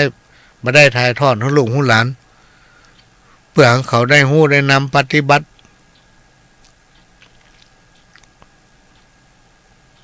ถ้าเฮาเป็นผู้ฮู้เฮาเป็นผู้สืบทอดเจตนาของครูบาอาจารย์บรรพบุรุษเฮามีตำรับตำรากามาเผยแพร่คือเราอ่อนเขาได้ฮู้ได้เข้าใจบ่ใจให้เขาได้ฮู้ล้ำเฮาไปที่ฮู้ล้ำเฮาไปก็คือฮู้เกินตำราเนี่ยเกินตำราอันหยังก็ไปแหม่เปิ้นหมดมีอยู่ที่หนึ่งเขาจะบอกว่าถ้ามีการมีงานขออ้ายจะไปมาไอ้ลูกพ่ออย่างถ้าเอาไปหันมันดีเขาจะว่า ยิ่งสมัยก่อนเนี่ยพี่น้องท่านผู้ฟังสะตวงถอนเนี่ยโอ้จ่อยาวเป็นคืบอะใส่จ่อใส่ชัดยาวเป็นคืบป้าหลวงเคยถามครูบาอาจารย์หลายผู้หลายท่านแล้วมาสรุปครูบาอาจารย์เปิ้นบอกถอนของบัดนี้จ่อชัดหมายถึงความเจริญรุ่งเรืองไปดังหน้าจะถอนออกไปให้มันไปเจริญดังนอกดังหน้าวงไกลเพราะนั้นเปิ้นมีเจาะถ้าไปหันที่ไหนป้าหลวงยาวออกจะเอาออกหมดเขานึงขอไปเนยอ่ะ มือไปทั้งนั้น กับสิ่งที่อู้บ่อยๆอ่ะสิ่งที่อู้บ่อยๆ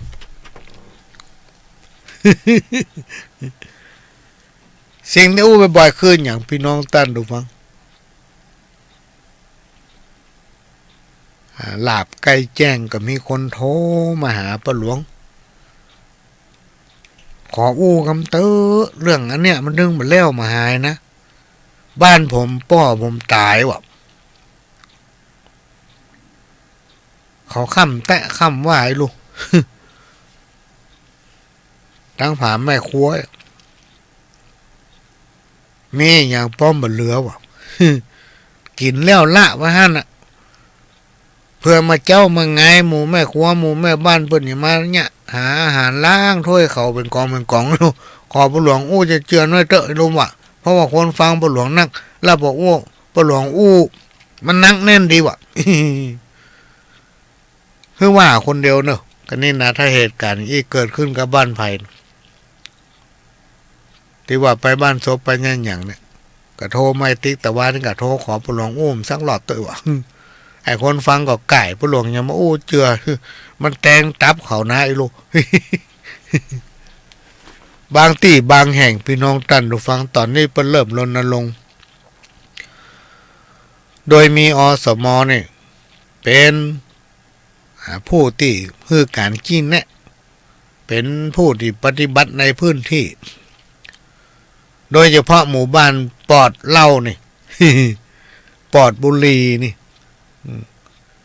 ปลองไปหันหลายที่พี่น้องท่านผู้ฟังน่าประทับใจอย่างสันกำแพงน้อยสะเก็ดรวมไปถึงแม่ลิมแม่แตงบ้านรอบนอกหลายที่ในเมืองนี่ก็เหมือนกันเวลาเปิ้นร่วมพิธีในทางพระพุทธศาสนาเปิ้นจะตั้งใจ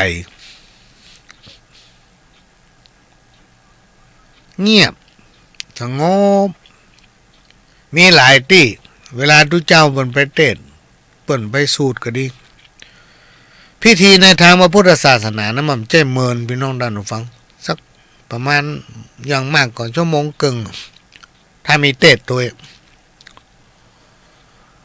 ส่วนใหญ่ก็30 นาที40 นาทีเขายังอดมาได้โอ้กันวันกวนพระเปิ้น ำมือเปิ้นมีสมาธิในการอู้ในการเทศในการปฏิบัติภารกิจในทางพุทธศาสนาก็คือการจันลงและก็นำเอาธรรมะอันเป็นคำสั่งสอนไปเผยแผ่มันก็ประหลวงไปร่วมกิจกรรมหลายที่พี่น้องท่านผู้ฟังคนจะหลายบลายเฮาบักเกียงแต่ว่ามันตั้งใจฟังก่อนถ้ามันตั้งใจฟังเฮาจะอู้กรรมสองกรรมนะถ้าตั้งใจฟังก็ระวังไว้เถอะเตรียมน้ำตาล่วงเด้อ หุยเอาจนกัดอกอ่ะมีอยู่ที่หนึ่งคณะไปกำลังล่ำเละล่ำไรเนาะ อีพี่นั้นให้อยู่จะให้ก็อย่างมั่วเจ็ดน้ำตาไหลเพื่อแล้วเราไปถามเป็นยังไง มันถึงใจก็มันทิ่มหัวอกหัวใจก็ถึงว่าให้เนาะแน่นหน้าอก โอ้จะได้มาอันล่ำเหลืออยากกินข้าว ลมขึ้นต้อนอยากกินข้าว ช่วงข่าวของพี่หนานเกษตรเวลาเที่ยงถึงบ่ายโมงของวันนี้ที่สถานีที่รับฟังได้ก็วัดหนองกายเนอะพี่น้องท่านดูฟังวัดหนองกายสถานีวิทยุชุมชนคนนาน้อยแล้วก็สถานีวิทยุมก.เชียงใหม่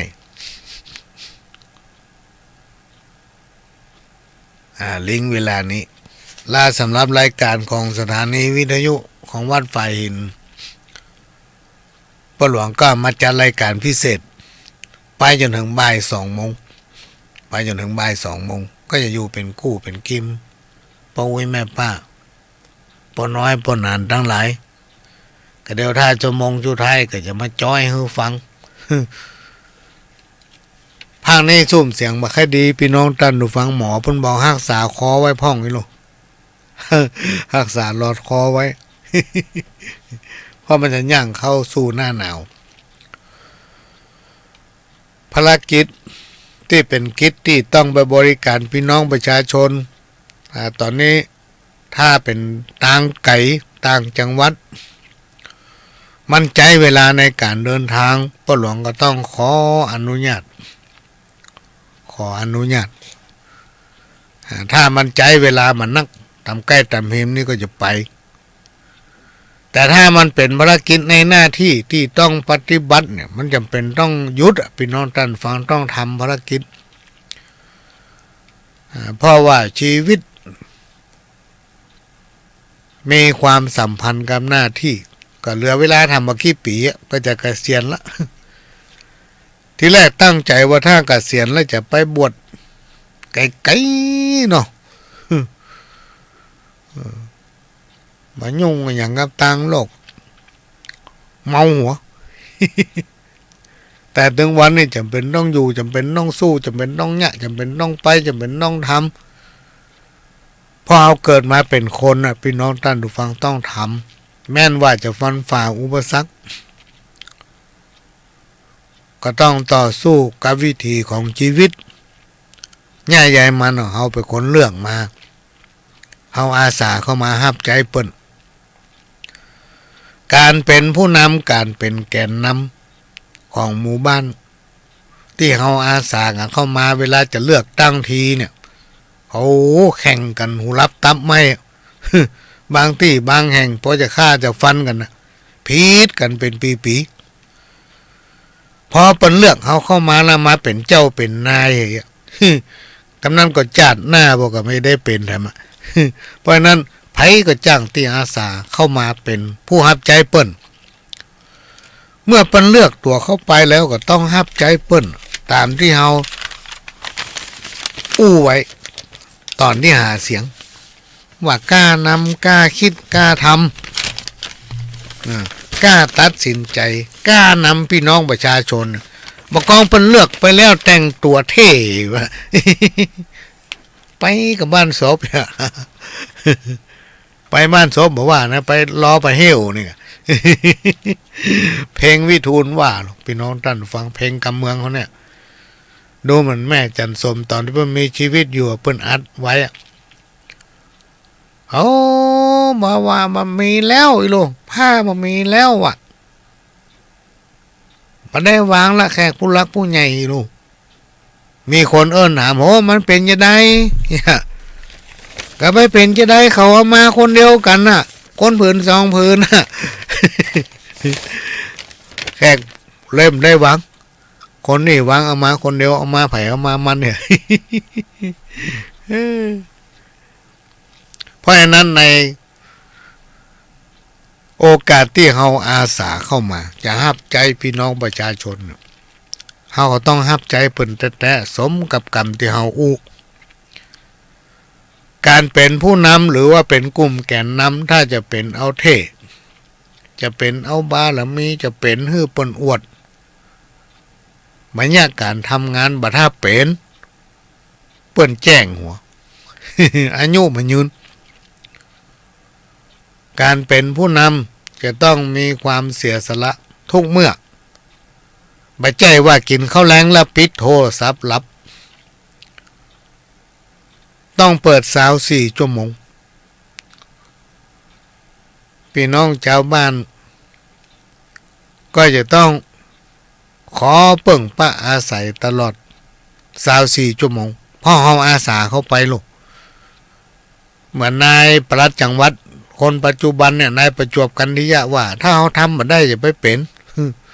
เล่าเหี้ยเพราะว่ามีหลายคนที่เปิ้นใครเป็นเปิ้นใครทำฮือพัดเวียนเปลี่ยนกันไปคนเฮานี่มันมักจะเข้าใจผิดพี่น้องท่านผู้ฟังการเป็นนั่นเป็นนี่อาสาสมัครเนี่ยมันเป็นหัวโขนเหมือนลงละครเปิ้นว่าโลกมนุษย์เฮานี่คือลงละครลงใหญ่จะไปยึดติด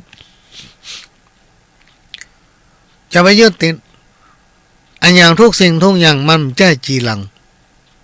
มันบ่จีหลังยั่งยืนพี่น้องท่านผู้ฟังมันบ่ใจของเปิ้นของไผบ่ใจของเขาของเฮา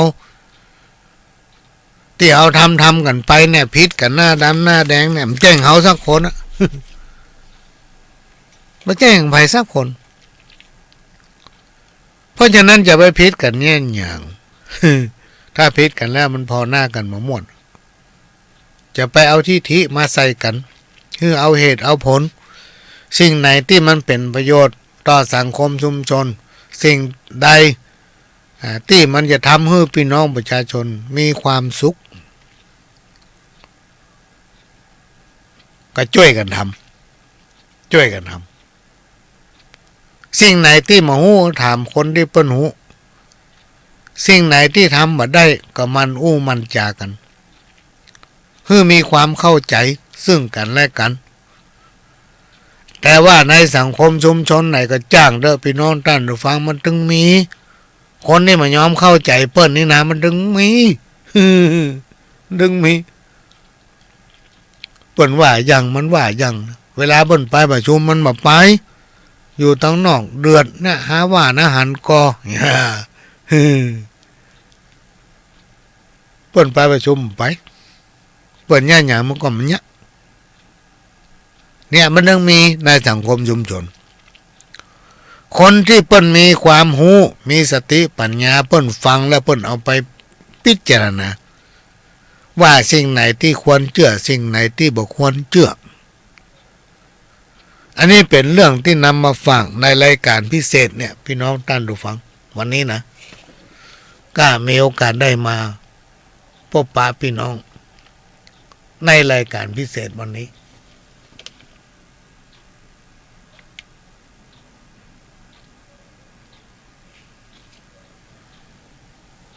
จะอยู่ด้วยกันถึงบ่าย2 โมงท่านใดที่จะอู้กับพี่น้องท่านผู้ฟังทางรายการของพ่อหลวงสามารถโทรได้ถึง2 เบอร์ถามตอบกันได้ถึง2 เบอร์เตรียมจดเนอะ แล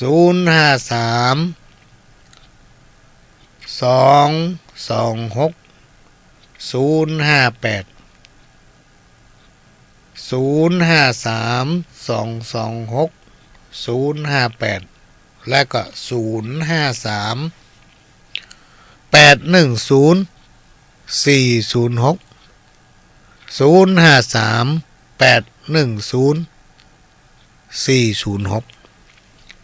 อ่ะจะให้พี่น้องท่านได้ฟังได้โทรมาแล้วกัน ดับไปแล้วเนอะดับไปแล้วหรือว่าลองถ้าจะโทรก็โทรเลยถ้าบ่โทรก็เดี๋ยวพ่อหลวงจะให้ฟังเพลงสักเพลงก่อน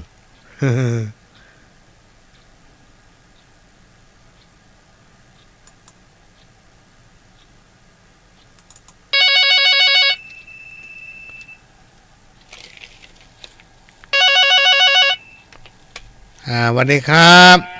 ครับบ้านพระนอนฟังได้ชัดเจนก่อนแม่อ๋อ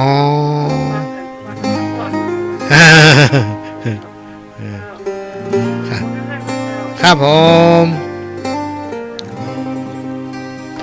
นี่คุณแม่อยู่บ้านพระนอนฟังรายการนี้อยู่ตลอด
ก็มาปะกันต่อพี่น้องท่านทุกฟัง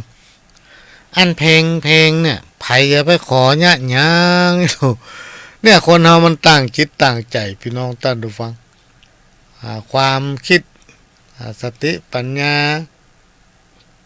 ของคนเฮาเนี่ยมันใจเดียวกัน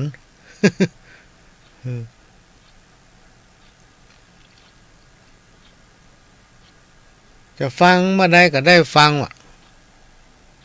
จะเปิดฟังสถานีไหนก็ได้เพิ่นจะมีเพลงวันค่ำคืนหูเวลาพ่อหลวงไปเข้ารายการเขาไปขอเพลงเนี่ยหยังนี่หรอ บ่เฮ้อเพิ่นขอเพลงบ่เฮ้อพ่อหลวงเปิดเพลง เพราะว่ามันหาโอกาสฟังยาก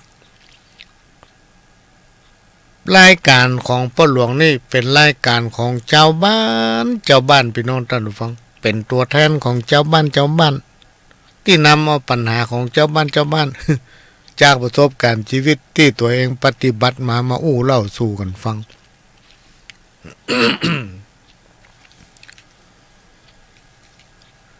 ตอนนี้ตังปปสภาค5ก็กำลัง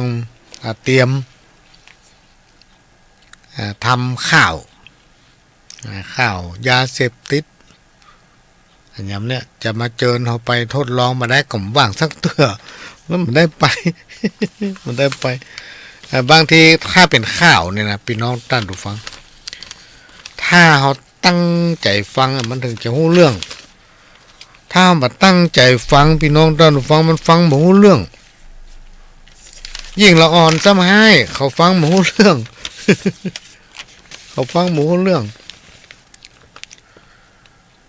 อย่างของแม่วิสิแก้วสิรินะเขียนมาก็เป็นข้าวจ้อยหมดกูอันน่ะแต่ถ้าปหลวงเอามาจ้อยละอ่อนมันฟังบ่รู้เรื่องก็เลยมาอ่านตอนนี้เหลือนี่2ฉบับก็ได้จะอ่านให้ฟัง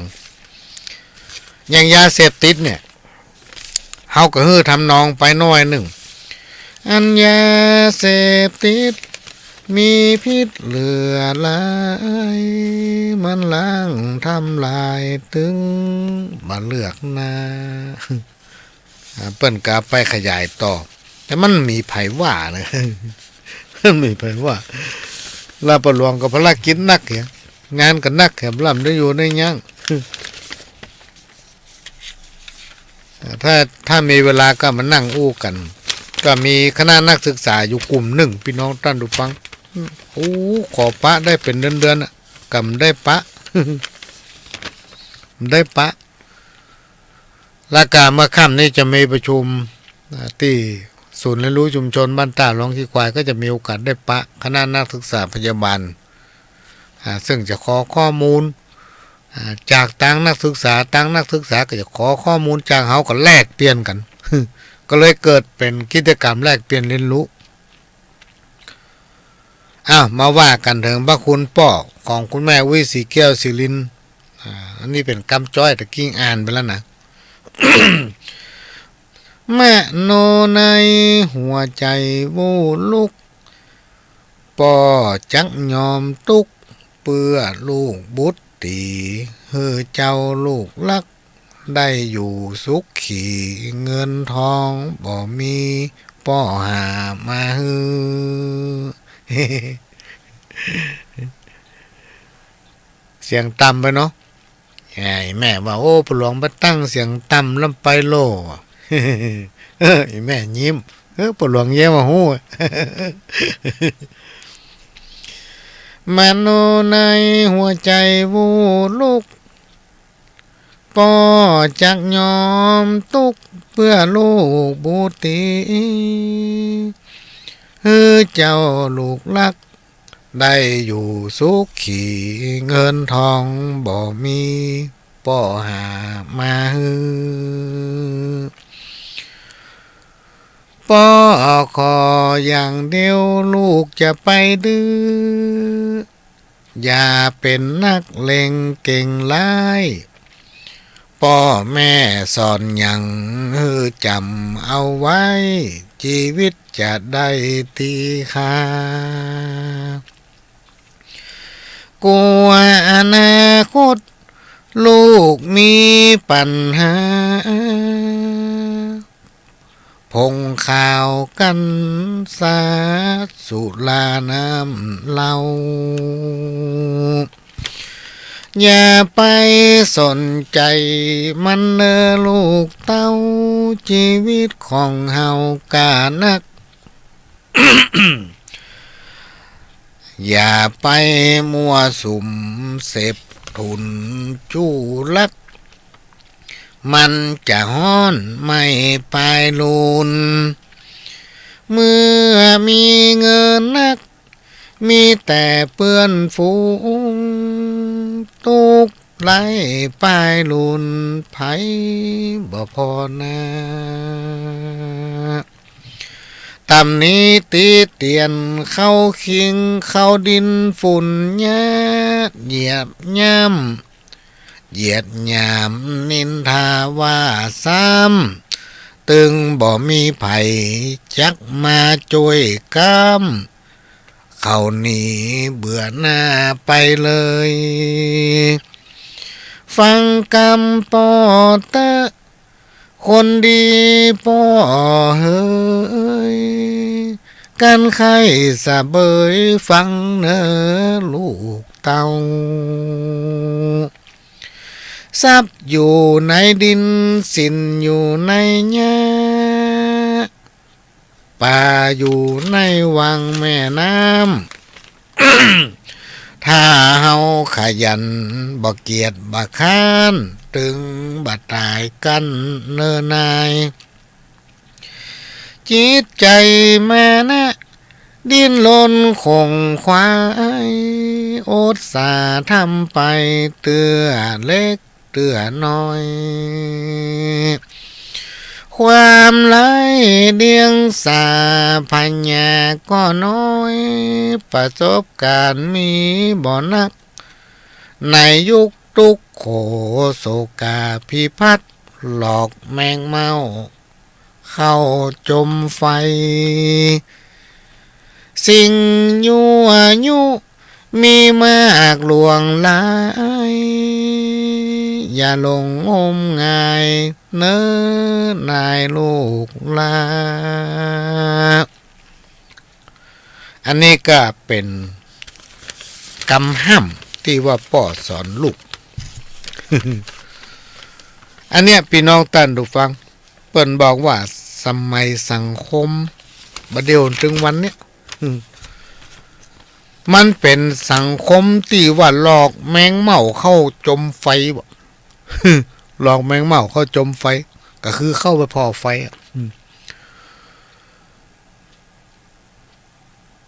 ไผ่เขาได้แมงเม่าถ้าแมงเม่าออกนักนี่ถ้าเฮารำคาญน่ะพี่น้องท่านผู้ฟังเอาถัง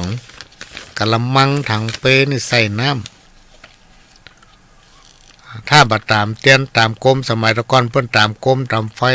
ก็ใจหลอดไฟฟ้าน่ะเอาถังใส่น้ำไว้ปื้นนั่น ลงไปตายหั่นหมด เป็นบาปของมันกะ แมงเม่ามันเป็นอย่างก้าเนาะมันใจมีเลือดโล เปิ้นเปรียบเป็นปุคลาธิฐานว่าสิ่งยั่วยุน่ะมันนักในยุคปัจจุบันเนี่ยในสังคมปัจจุบันนี่สิ่งยั่วยุมันนักเหลือเกินพี่น้องท่านผู้ฟัง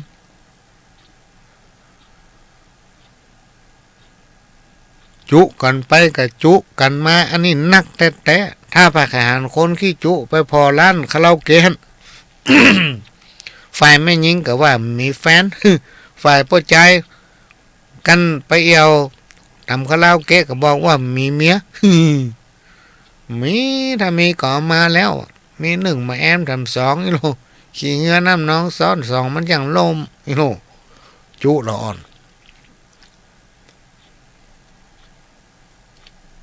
โดยเฉพาะสังคมแห่งการพัฒนาเดินหน้าเต็มร้อยเนี่ยจิตใจของคนเฮาเนี่ยมันพัฒนาโดยบัดตันมันก็เลยมีเหตุการณ์สะปะสะเป็ดเกิดขึ้นกับในสังคมชุมชนของเฮาที่ครูบาอาจารย์เพิ่นบอกจะไปฟังเจื่อโดยเฉพาะหลักธรรมขององค์พระสัมมาสัมพุทธเจ้านี่เปิ้นคิดค้นเปิ้นคิดหูละมีคำสอนที่ป้องกันให้เฮาฟังอยู่ในจิตสำนึกอยู่เสมอก็ข้อหนึ่งก็คือที่เปิ้นบอกว่าให้พิจารณาอยู่เนืองว่าวันนี้เฮาทำอันหยังอยู่เฮากำลังเนี่ยอันหยังสิ่งที่กำลังเกิดขึ้นกับเฮามันคืออันหยังการจะมองอันหยังแต่ละอย่างเนี่ยจะไปมองแง่เดียวหรือมองถึงสองแง่นะคนดีคนเสียสละสมัยก่อนนี่นักแต่นักว่าสมัยต่อมาภายหลังนี่มันโดนจุโดนหลอกพี่น้องท่านฟังมันเลยเริ่มหาย มันหายเปิ้นจัดดีไปจุเปิ้นนี่เลยมาใครเข้าหาไผเลยมาใครอู้กับไผแล้วเพราะว่าโดนจุเตื้อเปิ้นคนศีลคนธรรมแต่ไปจุเปิ้นเนี่ยบุญเนี่ยมันจ้าแต่ความบดีเนี่ยมันสามารถทำได้ไวที่สุด เพราะนั้นเป็นสิ่งที่ครูบาอาจารย์เพิ่นเป็นห่วงเพิ่นถึงบอกว่าถ้าจะเชื่อหยังก็ควรเชื่อในสิ่งที่ควรเชื่อจะแง่หยังก็ให้พิจารณาให้มันที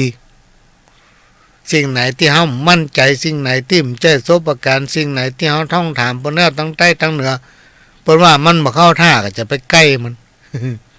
มันถึงบ่ดีแน่ถ้าเฮาทำมาไปแล้วความทุกข์จะเกิดขึ้นกับตัวเฮาบางคนเพิ่นตั้งใจเพิ่นเป็นคนดีพี่น้องท่านผู้ฟังมีหลายๆคนโดยเฉพาะเมื่อปี2 ปีที่ผ่านมาน่ะมาจนถึงปัจจุบันเปิ้นก็ยังแยะอยู่ปู่หลวงได้มีโอกาสพบปะกับท่านผู้หนึ่งที่สนามบินเชียงใหม่เฮาเนี่ย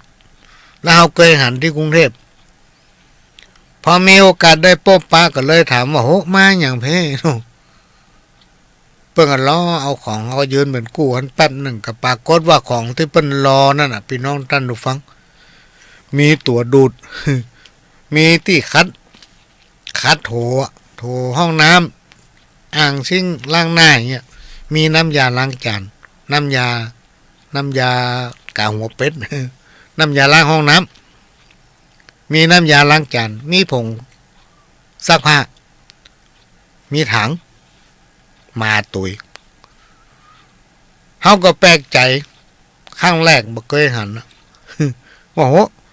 ของหมูนี่มันเป็นของใจในครัวนี่เอามาอย่างใดอ๋อพอดีหยุดงาน 2-3 วันก็ว่าจะมาทำบุญ9 วัด คำว่าทำบุญ9 วัดเขาก็นึกว่าเปิ้นจะสตางค์ใส่ซองไปไหลตาล9 วัดเนาะบ่ใช่เป็นว่าจะไปขอล้างห้องน้ำที่วัดจะไปขอกวดผิวกุฏิวิหารทำความสะอาดวัดคือครบ9 วัด ในช่วงที่หยุดงานหรือว่าพักร้อนมันเป็นสิ่งที่หายากพี่น้องท่านฟังปัจจุบันนี้ยังมีอยู่เขาก็ยังทำอยู่นอกจากว่าวัดทั้งรอบนอกเขาสามารถจะไปหาได้บางที่บางแห่งเปิ้นก็กลัวเนาะไปบ่ถึงแต่ในเมืองเขานี่ยังมีผู้ที่ทำอย่างนี้บ่ใช่ว่าเปิ้นเป็นคนกระจองง่องง่อยนะพี่น้องท่านผู้ฟังคนที่ประหลวงป้าเนี่ยเปิ้นมีโรงงานเจรไนเพชรพลอยซ้ำ เป็นผู้ที่มีฐานะระดับคนที่มีสตังค์ เปิ้นยังมาทำเป็นการสะเดาะเคราะห์เป็นการเสริมดวงต่ออายุว่ะความคิดของเปิ้น ก็น่าอนุโมทนาบุญจนถึงวันนี้เพิ่งก็ทำแล้วก็มีทำหลายที่หลายแห่งต้องทำมีทำหลายคนที่เพิ่นตั้งใจทำอย่างหลายๆคนเนี่ยเพิ่นพอมีเวลาตอนเช้าตอนแรงลืมอ่านกับวันเสาร์วันอาทิตย์วันที่เพิ่นหยุดงานเพิ่นก็ไปกวดไปเที่ยววัด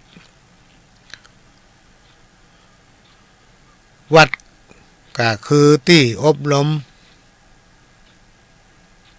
เป็นที่คัดเก่าจิตใจเป็นที่ชะล้างกิเลสตัณหาทั้งหลาย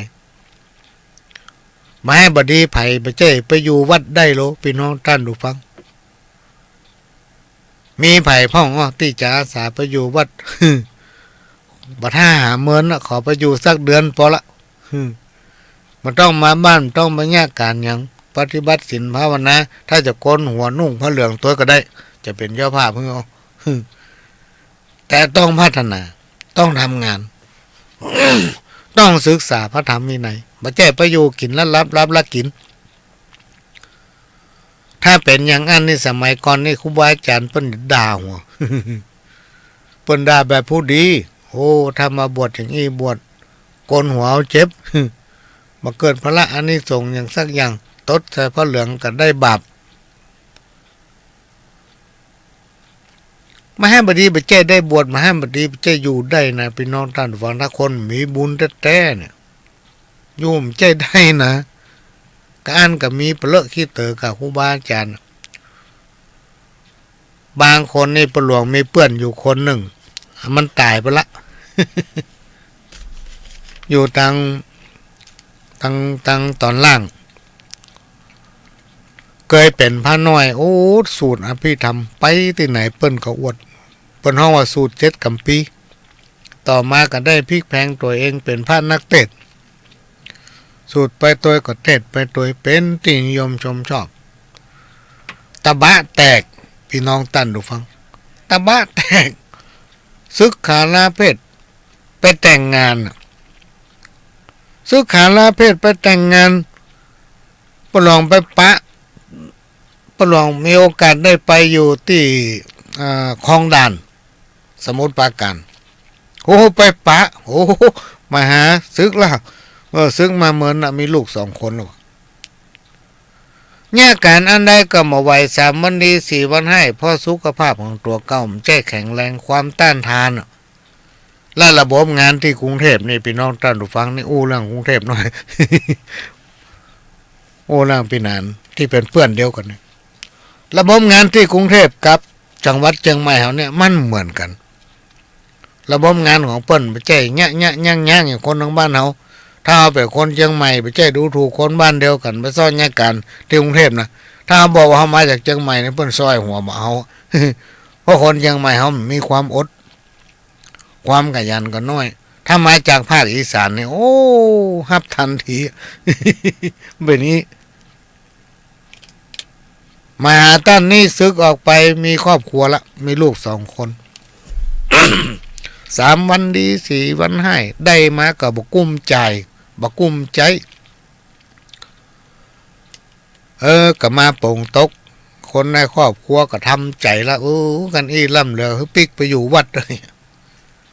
ตามความคิดของปู่หลวงนี่เฮาบ่กล้าไปฟังเฮามาคิดว่าบุญมันถ้าจะหมดคนที่บุญหมดนี่นะพี่น้องท่านฟังมันถึงอยู่บ่ได้มันอยู่ม่วนโลกอยู่ในผ้าเหลืองถามพ่อน้อยพ่อนานนั้นเด้อเป็นจังได๋ถึงศึก เป็นได้ถึงศึกมาเพราะนั้นถ้าไผมาบอกคือปู่หลวงว่าเฮาใครศึกเฮาจะศึกแล้วนาถึงมาห้ามไผสักคนเพราะเฮาก็เคยอยู่วัดเฮายังศึกมาคนที่ศึกออกมาน่ะคือบุญมันหมดเนี่ยพี่น้องท่านผู้ฟังเปิ้นฮ้องว่าบดีดาจีถีพระมานับถือตู้พระนับถือผ้าเหลืองคนใดมีบุญบ่ใช่ได้นุ่งผ้าเหลืองนะมาหาคนนี้อย่างเดียวกันจะปิกไปบวชได้เดือนป่ายพี่น้องท่านผู้ฟังด้วยอันยังบ่ฮู้อาจจะเป็นผลกรรมก็ได้ก้นในห้องน้ำ หัวนอกอยู่ทางนอกหน้าที่ตายรถทับรถจนบ่ตายไปตายหัวฟาดห้องน้ำ ขณะที่บวชแสดงว่าบุญเปิ้นบ่มีบุญเปิ้นมาตึกอันออกมาจนมีลูกมีเต้าต่อมาได้มีโอกาสปะหำตัน1อันนี้มีเงินหลายล้านแล้วมีครอบครัวป้อมอยู่กับพ่อแม่ต่อมาพ่อแม่ตายทำพี่น้องท่านผู้ฟังโอ้โหพ่อแม่มันตายเงินมีบ่ต่ำ20 ล้านมีสมบัติหลักฐานให้นามีบ่อเกลือบ่อปลาแต่เป็นโรคร้าย พี่น้องท่านผู้ฟังลองกึดใจพอเนาะคนมีตีให้ตีนาสุดเจนหูเจนตาเป็น30ให้ภาษีมีเงินเป็น20 ล้านแต่เป็นโรคร้ายโอ้โหมาปู่หลวงฟังว่าถ้าไผช่วยเหลือชีวิตเขาได้หรือว่ารักษาให้เขาหายสมัยนั้นน่ะมันบ่มียาหยังบ่มีหยังที่มาวิเคราะห์บ่มีหยังที่มาแก้ไขบำบัดรักษาได้ตายสถานเดียว จะแบ่งให้เกิ่งในที่สุดกำจังแบ่งให้ไผเพราะไผมีปัญญาที่มารักษาโรคร้ายนี้ได้ก็ต้องตายเมื่อ2 ปี3 ปีที่ผ่านมาปู่หลวงไปพอเปิ้นยกให้วัดหมดพี่น้องท่านผู้ฟังอำเภอเป็นผู้ไปดูแลเนาะจะยกเฮือหยังก็มีผู้ค้านคนในสังคมชุมชนบ้านค้านในที่สุดก็มอบหมายยกให้วัดก็เลยกลายเป็นวัดไปคนนี้ก็ตายทั้งที่มีเงินเป็น20 ล้านพี่น้องท่านผู้ฟังมีตีมีหนให้นะนักหนาป้านมันยังตายอยู่ อันนี้เป็นอุทาหรณ์ที่มาฟังนี่ว่าคนเฮาถ้าหมดบุญนี่พี่น้องท่านผู้ฟังแม้นว่าจะมีอย่างก็แล้วแต่มันไม่สามารถที่นำพาติดตามตัวเฮาไปได้ บอกว่าจะเป็นแก้วแหวนเงินคำเพชรนินจินดาอย่างไรอันไรอย่างบ่สามารถติดตามตัวเขาไปได้แล้วเขาแค่ได้ติดตามตัวเขาไปเขาอย่างใดอันนี้เป็นสิ่งที่ต้องขออนุโมทนาบุญเนอะพี่น้องท่านฟังบ่แก่มาอู้เพื่อคได้ของเปิ้นเอามาอู้เพื่อเอาใจแม่เปิ้นนะคุณแม่สุภานี่บ้านสันทรายนี่ไปชนบุรีกามาตะวานี่โทรหาพ่อหลวงตะคืนนี่แม่มาแล้วเนาะเห็นบ่อีแม่เปิ้นพอมีสตังค์พอมีสติปัญญาคิดหาเอาแก้วแหวนเงินคำเอาสร้อยเป็นพระเป็นเหรียญเป็นพระนั่งกวักเป็นหลวงปู่ทวดเป็นอันอย่างสปะสะเปดที่เป็นของซ้ำรอยอันน้อยๆที่สามารถเอาให้ขอได้เปิ้นกอบอย่างดีเวลาวัดใต้วัดเหนือที่ไหนที่เปิ้นหูมีการมีงานบุญเปิ้นจะบูรณะวิหารจะแปลงศาลาจะพัฒนาวัดส่วนใดก็แล้วแต่จะแปลงห้องน้ำหรือว่าจะพัฒนาเป็นงานประจำปีเปิ้นก็จะนำเอาภูมิปัญญาของเปิ้นพร้อมกับปัจจัยเล็กน้อยๆนี่สร้างของที่พ่อหลวงอู้ปตะกี้เป็นต่อเงินต่อทองเป็นพระประจำวันแม่นางกวักหลวงปู่ทวดหลวงปู่คุณล็อกเก็ตสร้อยกำไรอย่างนี้นะเอาไปมอบถวายคือทางวัดที่ประสบปัญหาใครได้ทุนทรัพย์เพื่อมาบูรณะแปลงที่หั่นที่นี่ที่หันก็คือที่พ่อหลวงได้ฮับแต่ว่าวันซืนเนี่ยในงานทอดกฐินวัดหลวงอ้อพ่อหลวงก็ไปตั้งที่หน้าวิหารได้เงินเกือบ10,000พี่น้องท่านผู้ฟังเลือดตัวเนี่ยจะเป็นกุศลผลบุญโตยไปหายแม่เปิ้นในภายภาคหน้าเปิ้นมีแนวคิดที่โอ้เข้าท่าตามความเชื่อนะ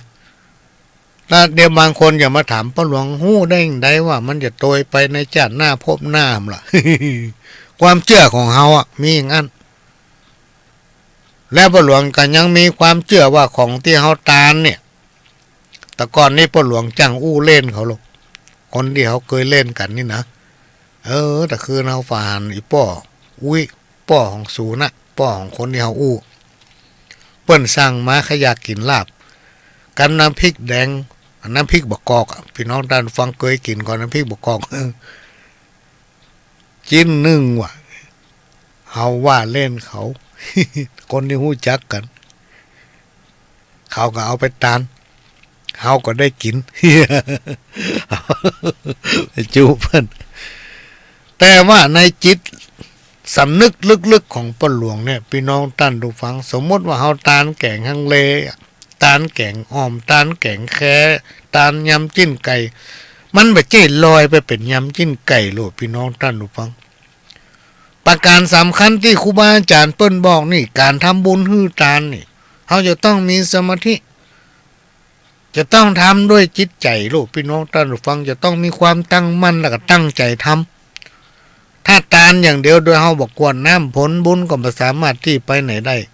สมมติว่าปู่ย่าตายายที่เปิ้นตายไปเมินหลาย10 ปีแล้วจิตวิญญาณเปิ้นไปอยู่ที่ไหนที่เบาหมูเฮาไปตานเนี่ยโดยที่เฮาบ่ตรวจน้ำฝากไว้กับแม่ธรณีผลบุญจะไปไหนใครจะได้กินนะครับผู้จารย์กับตู้เจ้าค่ะเพราะฉะนั้นห้อยต้องตั้งสมาธิอันนี้โดยความเชื่อเป็นสิ่งที่มีเกิดขึ้นกับบุคคลเป็นความเชื่อส่วนบุคคลก็ว่าได้ขณะที่เฮาตานนั้นเราจะต้องตั้งจิตอธิษฐานแล้วก็ตรวจน้ำหยาดน้ำบอกว่าจะเป็นที่ห่มที่แจ้งแล้วก็เอาไปถอกที่ต้นไม้การตรวจหยาดน้ำหรือว่าตรวจน้ำนั้นเป็นการฝากผลบุญกุศลไว้กับท่อนนี้เจ้าที่แล้วน้ำหยาดตรวจนี่พี่น้องท่านดูฟังมันจะกลายเป็นแผ่นเสื้อเป็นผ้าเป็นสำเภาคำเป็นสปาสะเป็ดตามคำบอกเล่าของครูบาอาจารย์เปิ้นกำได้หันแต่กำปั่นปอนเปิ้นถึงว่าลูก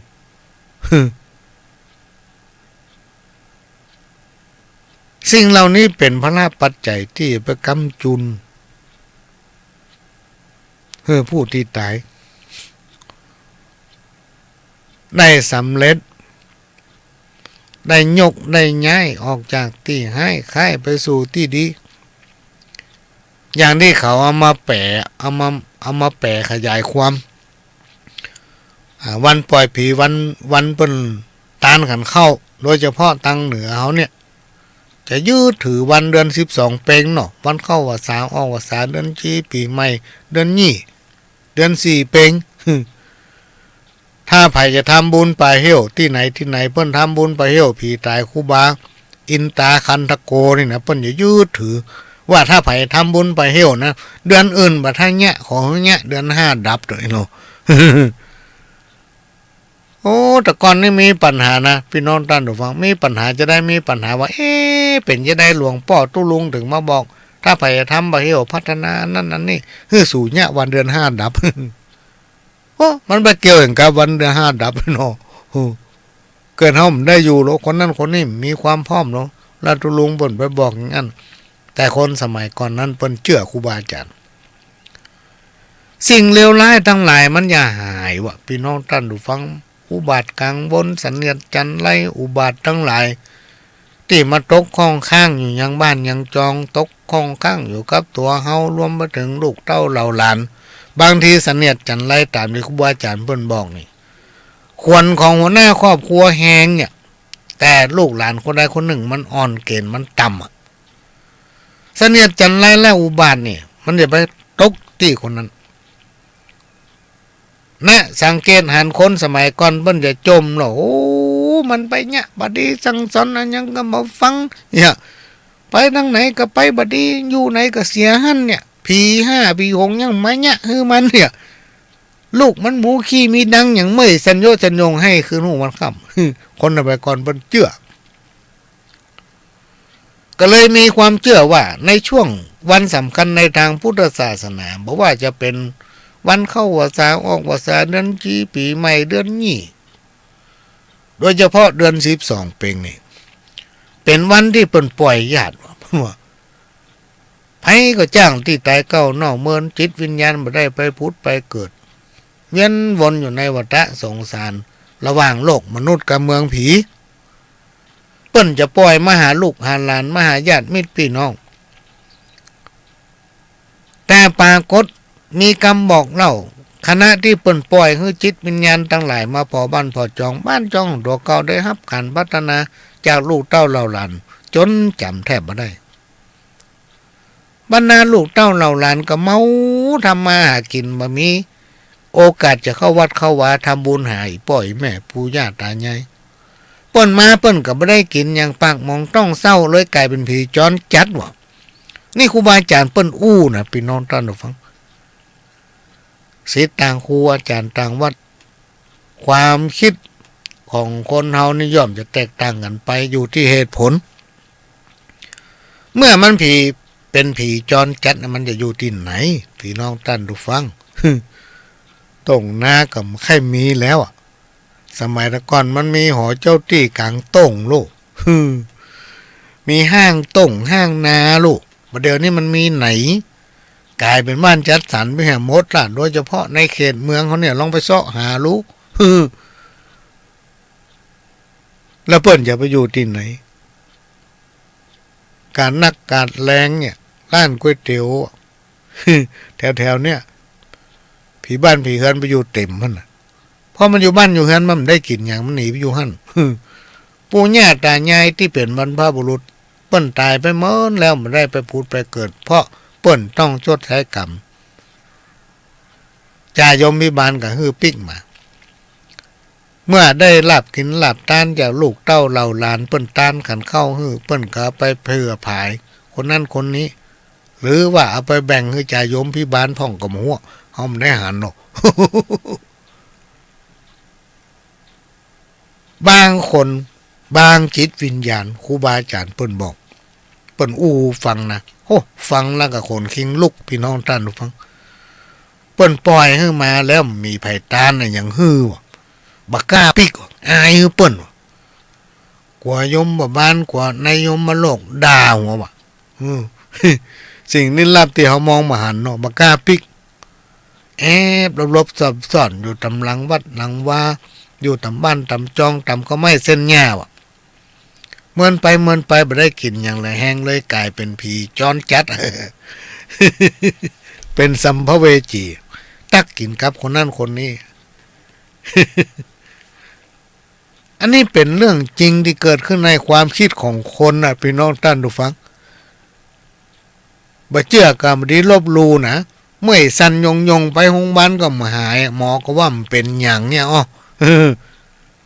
แปลงสวยดอกไปบนนี่เก้าไม่ขอมันหาย3 วันเนี่ยหายอ่ะ บางคนเป็นจำเจาะด้อยมาจนถึงปัจจุบันนี่ความเชื่อเรื่องนี้ยังมีอยู่นะพี่น้องท่านผู้ฟังมีหลายท่านเขามาขอพระหลวงแปลงสตวงหลอกแปลงมาเสร็จเอาพอครัวในสตวงน่ะไปจ้ามีอย่างมีไข่ดิบเนี่ยนอกจากจะมีไข่ดิบก็มีป่าดิบครับนอกจากจะมีป่าดิบก็มีจีนดิบครับเป็นของดิบๆทั้งนั้นอยู่ในสตวงกันมาขอพระหลวงทรงผีฮึกำไม่รู้ปดโตผียังอ่ะ ตั้งใดกับหมูเปิ้นบอกขึ้นมาคือพระหลวงคนเดียวว่าทรงนี่ลูกโอ้หาว่าเฮาเป็นหมู่ผีหั่นล่ะ ความเชื่อพอเฮาเนี่ยไปมีอำให้บอกคือมันแล้วก็ส่งตัวนี้ไปเอาเวียนรอบหัวเขาเนี่ยก็ปรากฏว่าอยู่ดีสบายมาเนี่ยหีบเก่าเช่นผู้ญาตายายเพิ่นทำเนี่ยพี่น้องท่านผู้ฟังเฮาบ่เชื่อลบหลู่บ่ได้บางอย่างถ้าเฮาเชื่อและเฮามีศรัทธาด้วยเหตุด้วยผลมันก็สามารถทำเฮาอยู่เย็นเป็นสุขได้เป็นต้นว่าน้ำมนต์นี่สมัยตะก่อน อันนี้เป็นเรื่องจริงอ่ะเกิดขึ้นสมัยปู่ย่าตายายละสมัยก่อนนี่เจ้าน้อยที่เชียงดาวนี่มันดังโลดพี่น้องท่านผู้ฟัง เปิ้นอย่าออกมนต์น้ำตื่นเจ้ามาจนถึงปุ้นอ่ะ10 โมงอ่ะกันนั้นปกติย่างละมันจะเป็นเจ้าแต้หรือเจ้าบัดแต้มั่วสมัยก่อนแล้วนะสมัยพ่อหลวงมาเกิดละ ปู่ตานี่ชื่อว่าปู่ตาหลมลูกเปิ้นชื่อบ่อ้ายงก เขามาโอ้ฟังปู่ตาหลมบ่สบายเป็นจำเจาะด้อยอยู่ในกำม่วน3 วันดี4 วันให้เปิ้นเล่าลือกันว่าน้ำมนต์เจ้าน้อยมันดีอ่ะ ก็ใจมาอ้ายงกไปเอามาอ้ายงกซ้ำเป็นคนขี้คร้าน เป็นคนขี้คร้าน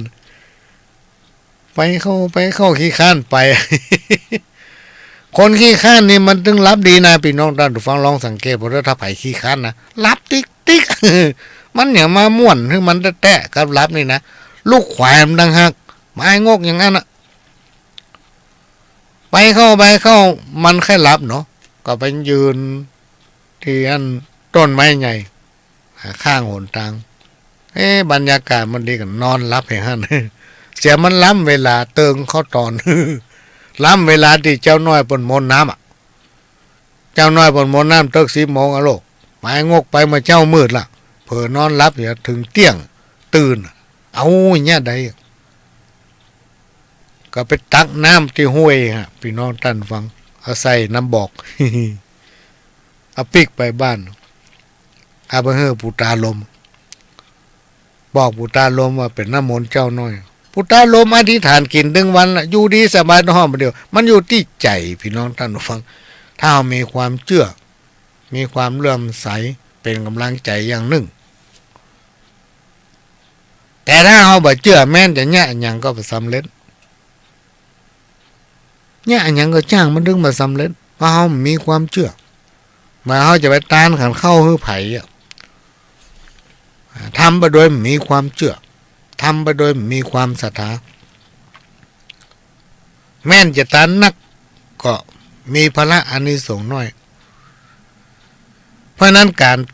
รทำบุญตักบาตรเนี่ยพี่น้องท่านผู้ฟังแก้เคล็ดได้การเลี้ยงเพลพระสงฆ์องค์เน้นเนี่ย การฮื้อตานแก่พระที่เปิ้นไปบิณฑบาตตอนเจ้าเนี่ย แก้เคล็ดได้ มีหลายคนที่ประสบปัญหา ทางด้านสัมมาอาชีพ อันนี้เขามาอู้หูฟัง เขาไม่ได้แนะนำไผสักคนอะเขามาอู้หูฟัง แต่เขาก็เลยเสริมว่ามันดีแต่รู้คือตั้งใจแง่ไปเตอะแง่ไปตามกำลังเขามีคนหนึ่งเปิ้นเป็นเจ้ากิจการโฮงพีเหมือนซ้ำพี่น้องท่านผู้ฟัง ประสบความสำเร็จ หลายๆด้านหนี้สินกับพลุงพลัง ปามปอติดหนี้แบงค์ทำคำว่าติดหนี้แบงค์เนี่ยพี่น้องท่านผู้ฟัง แบงค์นี่มันตึงมือโอกาสคนอันนี้เป็นประสบการณ์แม่นแต่ตัวปหลวงเองก็โดนมาแล้วที่เอามาอู้เป็นตู้เป็นตานี่พ่อปหลวงผ่านมาละโดนมาละมันจะบีบเอาอย่างเดียวมีหลายคนมาอู้ฟังในหมู่ที่เป็นคณะที่เปิ้นมอบหมายอยู่ฝ่ายกฎหมายหรือฝ่ายเร่งรัดมันคิดจะเอาของเปิ้นอย่างเดียวจะย่างได้ยืดมันอย่างย่างได้แบกลิดมันเนี่ยคนนี้มีปัญหาอย่างเงี้ยเขาแก้ไขปัญหานี้บัดตกพี่น้องท่านผู้ฟังแล้วเขาหาตังออกอย่างไรบัดจ้างไปอู้ไผ่ฟังอายคือเปิ้นด้วยความที่ตัวเองมีปัญหาต่างๆคิดสั้นก็บ่ได้ครอบครัวตัวมีภาระต่างๆไผ่แก้ไขเพราะฉะนั้นตื่นเช้ามาก่อนที่จะไปโรงงานก่อนที่ไปบริษัทก่อนที่ไปโรงพิมพ์ของตัวเก่าบางเจ้ามีน้ำขวดหนึ่งข้าวหนมก็ตั้งจิตอธิษฐานเอาทำบุญตักบาตรแล้วก็ตรวจน้ำบางเจ้าก็ได้ใส่บาตรตนบางเจ้าก็ได้ใส่2 ตน 3 ตนทำอย่างนี้มาเป็นปีๆจนฐานะทางด้านการเงินเริ่มดีขึ้นมาพี่น้องท่านผู้ฟังเริ่มดีขึ้นมาก็ได้ใส่ทำบุญตักบาตรนักขึ้นมาจาก2 ตนก็กลายเป็นเจ้า5 ตนต่อมากับเจ้า5 ตนมาโดยตลอดมีอยู่วันหนึ่งพี่น้องท่านผู้ฟังเขาไม่ได้เป็นคนที่เล่นหวยเล่นหุ้นอย่างสักอย่างเขาเป็นคนที่ไม่ชอบทางด้านการพนันการเสี่ยงโชคเสี่ยงลาภเขาถึงไม่ชอบแล้วก็ส่วนใหญ่ก็ไม่ค่อยเชื่ออย่างไรมีอยู่วันหนึ่งเขาเก็บลอตเตอรี่ได้ เก็บหวยได้พี่น้องท่านผู้ฟังดูเหมือนมี8 ใบไง หวยนั้นที่เขาเก็บได้ถูกรางวัลด้วยความนี่เขาเป็นคนที่มีความสัตย์เป็นคนที่มีความซื่อก็ได้ประกาศไปหลายเตือกว่าใครเป็นเจ้าของหวยใบนี้ ขณะที่ไปขึ้นเงินก็เขียนติดตั้งหลังเขามาโอ้ฟังเขียนชื่อที่ตั้งหลังก็ได้เงินส่วนนั้นมาแก้ไขปัญหาที่ลุมล้อมในตัวเองในระยะเวลา2 ปีด้วยความที่เขาเป็นคนดีมีความขยันหมั่นเพียรมีความรับผิดชอบมาตั้งแต่น้อยจนถึงปัจจุบันหลังจากเพื่อนฝูงตั้งหลายที่สนิทสนมกันนี้จากเขาไปในขณะที่เขามีปัญหาอาจจะด้วยความเก่งใจบางอย่างมาหามาสู่อย่างอี้ก็เป็นได้ต้องคิดหลายๆแง่หลายๆทางต่อมาปัจจุบันเขารับตาอ้าปากได้ก็มีเพื่อนฝูงทยอยกันเข้ามาหาอันนี้คือการทำบุญด้วยความตั้งใจเมื่อเขาตั้งใจเนี่ยอย่างก็จ้างเถอะพี่น้องท่านผู้ฟังสติปัญญามันเกิดสติปัญญามันเกิดแต่เราต้องเข้าใจในสิ่งนั้นตัวเพราะว่ามันจะมีเหตุมีผลของมัน มีเหตุมีผลเป็นของมันสมัยตะก่อนนี่พ่อหลวงบ่ใครเชื่อไผนะพี่น้องท่านผู้ฟังพ่อหลวงนี่เป็นคนนำแบบห้ามดีไปเชื่อไผไปยังที่แห่งหนึ่งไปปะจะเปิ้นลงผี ลงผีลงเจ้าป้อยนะเท่าเขาเตียวไปถึงกลางกองถึงประตูบ้านตัดนั้นพอดีโอ้ไผ่ยังมาจ้อยเสียงกัดเสียงเย็นเนาะ เล่นน้อยหมู่นี้มาเนี่ยยังจะหายเนาะวะ ไผหายเนาะเตียวเข้าไปส่องพ่อโหฟ้อนอยู่กลางบ้านนั่นเปิ้นจะได้ว่างั้นกับไปนั่งอยู่ตรงลุ่มฟัง นั่งฟังเป็นว่าเปิ้นจ้อยเวลาถามมันยังไปก็จ้อยออกมาถามมันยังไปก็จ้อยออกมาหรอก สมัยเมื่อเป็นละอ่อนน่ะปหลวงได้มาให้บริบใจเชื่อไผ่พี่น้องท่านฟังกับแอร์พอเปิ้นชั้นเมิน สมัยนั้นเมินมาละหลาย10 ปีมาละเดี๋ยวจะมีหมู่ เปิ้นก็คงอยากเสี่ยงอายุไปละคนนั้นเปิ้นก็สามารถทำนายทายทักได้หลายอย่างแต่ต่อมาพี่น้องท่านฟังปหลวงก็ไปสืบถามเรื่องนี้ ไปตั้งต้นที่ไหนที่เชียงดาวบุญ มีท่านผู้หนึ่งที่เปิ้นเป็นผู้หูเกี่ยวกับหีบเก่าห้อยหลังเนี่ยเขาก็บอกว่าเฮามีกระถามหานิยม นี่บนนะโอ้ดีขนาดเนอะครูบาอาจารย์เพิ่นเฮอมานะมันมายาว 4-5 กรัมนะ ไปที่ไหนถึงบักกั้นนี่เนาะก็ไม่ไปกั้นได้เฮาไปไหนเฮาก็เอิ้นปากตักเปิ้นหมดโลกอู้จาก็เปิ้น ไปที่ไหนก็อู้ก็เปิ้นดีๆมีหยังเพิ่นก็แบ่งเอาปันเฮากินน่ะถ้าเฮาบ่อู้จาก็ไผสักคนไปที่ไหนก็เป็นหน้างอคอหักมีหยังเพิ่นก็มาเฮือกินโลก็ไปอู้กับคนนี้ เปิ้นก็บอกว่าเอาคาถาของเน้น เป็นเน้นเนาะเอามาแลกพี่แง่มื้อนึงเขาบอกไอ้โลบ่เริ่มมีความสนใจละแย่งใดเอาคาถาไปแลกพี่แง่มื้อนึงลองบอกเฮาก่อนโลย สมัยนั้นเปิ้นก็เอาถาดพี่น้องท่านผู้ฟังถาดหรือว่าเปิ้นห้องว่าหยังก็ดงเหิงเนี่ยดงมาใส่ข้าวสารใส่ข้าวสาร1 ลิตรมีสวยดอกสีสวยสวยมากสวยปูสีสวยสตางค์มันดูว่า2 บาทนะแล้วเปิ้นก็เอาให้เข้าหม้อนึ่งเปิ้นเอามานึ่งให้เข้าตั้งที่ก้นเตาโลบุญแล้วเปิ้นก็เอาเข้า3 กรัมวางที่ก้นเศร้าสมัยก่อนมีเตาโลมีก้นเศร้าอย่างมากก็มีตะแกรงเล็กตั้งอยู่ เปิ้นก็ไปบอกไปกล่าวว่าอย่างหมูแล้วก็โยกให้เข้านั้นมาพี่น้องท่านผู้ฟังให้เข้านั้นจะมีไม้มัดกับแรงพออย่างหูนไล่ฟางนี่เอาเสื้อเขานุ่ง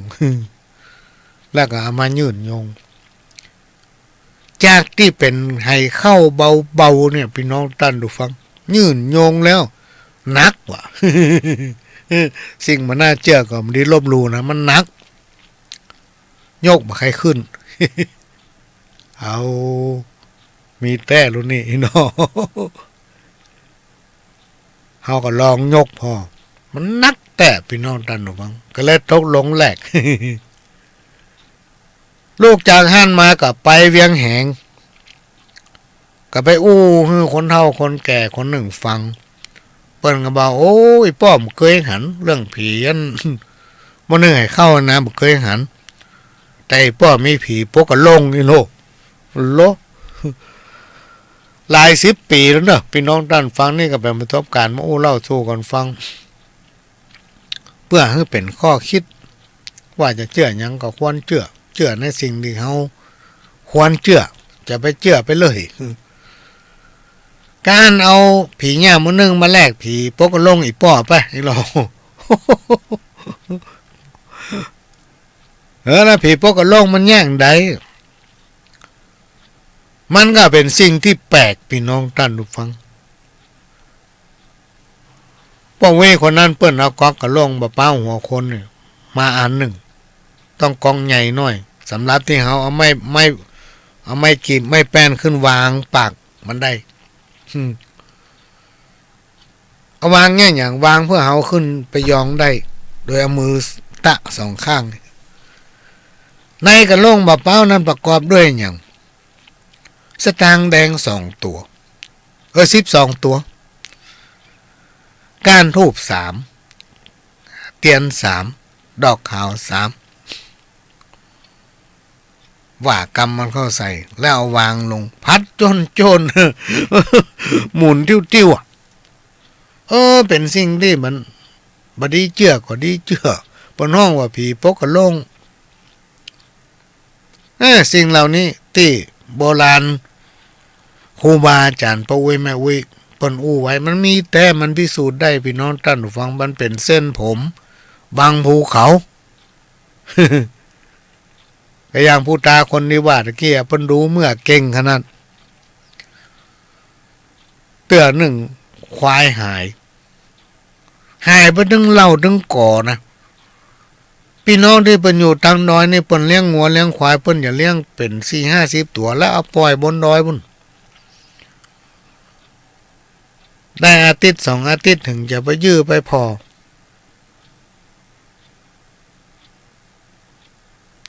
ต่อมางัวควายหายถึงหมดหายนึ่งหมู่เดือดร้อนถึงผู้ตาเลยป้าไปหาเมื่อใส่ขันตั้งก็เปิ้นเนี่ย12 บาทเงิน12 บาทสมัยแต่ก่อนนั้นมันนักเป็นหลายปันไอ้นะมันมีค่าผู้ตาก็บอกโอ้งัวควายตั้งหลายที่หายไปนี่มันได้มีไหนมันอยู่ที่ก้นห้วยพุ่นต้องดอยพุ่นเนอไปพอเตอะไปทำร้ายอย่างมันสักยังไงลูกจากหันมาได้2 วัน เขาเสาะที่ป้าแปดดอยพุ่นพี่น้องท่านฟังปิ๊กมาหาบุตาไหนว่ามีก้นห้วยหรอได้แปดดอยพุ่นเนี่ยเอากระสูมาถามเมื่อใดมาถามได้2 วันก็เมื่อ2 วันมันอยู่ก้นห้วยวันนี้มันได้วันที่3มันก็มีดอยบุรกายลง พี่น้องท่านฟังอย่าพักสักแป๊บเดียวเชิญฟังเพลงเชิญครับ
ก็มาปะกันต่อ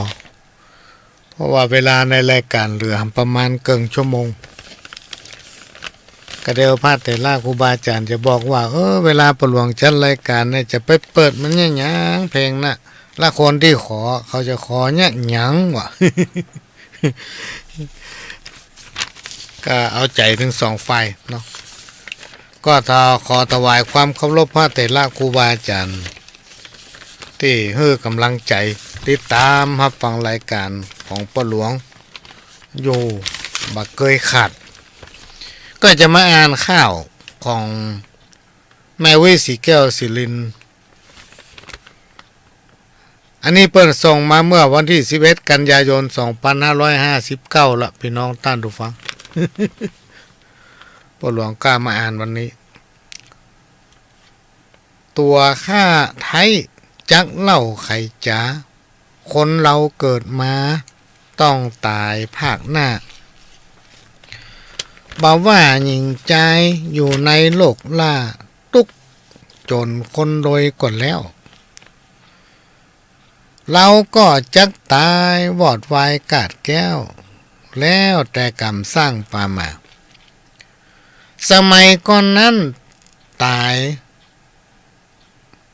บันนักหนาตายโลกชราตายแก่ตายเท่าบ่เหมือนคนเฮาเดี๋ยวนี้แต่ก่อนมาหลังไข่ปั่นบอกจี้ตามเปิ้นเล่าอู้ฮือฟังอันความตายนั้นมันมีเหมือนกันเหมือนนานคนเดียวต้องอันคนเดียวต้องอันยุคปัจจุบันคนอายุสั้นตายถึงวันบัญญัง อันคนตายหงตายตกลงน้ำพ่องตายเจือกฟันมัดคอพ่องตายในต้องมันดาแต่หนอพ่องตายแขวนคอห้อยคือตึงยึง มันปุ่นดีกว่าบ่มีหยังเกิ้งตาปูดมงลอกลิ้นทุเรศเหลือใจคนสมัยนี้มามันสั่งอ่อนด้วยปัญญาตายกันเหี้ยเบะสังเวชนั่งหนาพ่องตายกินยาเหี้ยตามป่าหญ้าพ่องก็ตายโหงเปิ้นยิงเปิ้นฆ่าพ่องตายตกลงแม่น้ำตายขับรถยนต์รถเครื่องนักล้ำใจเขาด้วนห้าวดุดันจับลางพ่องนั้นปาดหน้าปาดหลังกันลบบัดนั้นเหี้ยปุ้นลังงั่งกันมันบัดตายแข้งหักขาห้านหามเข้าลงยาบักค้าน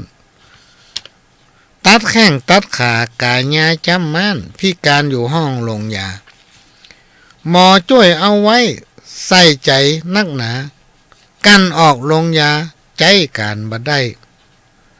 พ่อแม่ลูกเมียเสียใจนั่งให้โลกมอเตอร์ไซค์ตัวนี้บ่ใจแข้งจ้ามูสาเกาจีมันมีอย่างอี้เนินไหนเจ็บป่วยก็นักตายไปก็หลายปุ่นดีเสียดายตายหนุ่มตายน้อยคนอยู่ตั้งหลังตุกขังโศกส้อยน้ำตาแย้อยปังลงก็เพื่อบุบตีบุตตาลูกน้อยซ้อนอยู่บ่อยู่ถ้อยฟังกรรมออกบ้านไปแล้วบักขึ้นหน้าหลังรถเครื่องคนกันเอี่ยวเหนือเอี่ยวใต้ซ้อนสองซ้อนสามไปตามไก่ใกล้วิ่งเอาถึงไหมเพียวร้อยวิ่งเอาถึงไหมเพียวร้อย50 60หาว่าจิบจ้อย120ก็ได้เร็วดีเสียรถก้นล้มไปจนเมืองผีเรียบร้อยพอดีต้องหามใส่ล่องตำรวจก็เซ็ตบ่ได้เกี่ยวข้องตามใจคนดีพี่น้องลูกไผ่ลานมันจัดการเรียบร้อยเอาศพปิกบ้านทำบุญบัตรสมาชิกปิกมาสนบางคนก็โดนโหสิกรรมหน้าจะเอาเงินไหนตายแล้วเจ้าข้าเขายังมาตายตึงวันก่อนนักซ้ำโลกเอดเข้ามาแซมตายเหมือนใบไม้หล่นไปเป็นแสนโลกนี้ร้ายแรงหมอยาบ่ได้ ห้าไผ่กลัวจะไปอยู่ใกล้ขอลำพันไปเต้านี้ อันนี้ของแม่อุ้ยสีแก้วสิลินชื่อเรื่องเปิ้นว่าจะได้หมูในแม่นี่นะบ่ได้อ่านตั้งหน้ามันเตือนใจคติเตือนใจ คติเตือนใจ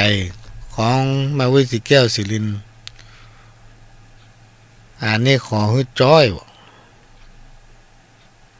เสียงกำไข่ดีขอฮื้ออ่านและจ้อยอ๋ออ่านแล้วให้จ้อยตัวอีเนาะ จะพยายามเนอะจะพยายาม ก็มีอาแฮมหน่อยพี่น้องท่านผู้ฟังวันนี้ส้มหล่นทับ ส้มหล่นเข้าใส่ ก็ว่าจะมาเยี่ยมสถานีมาพบปะกับท่านผู้อำนวยการนั่งเอ้ยจะเอาโทรศัพท์มาเข้าโปรแกรม เวลามันว่างพอดีแล้วก็มาปะใส่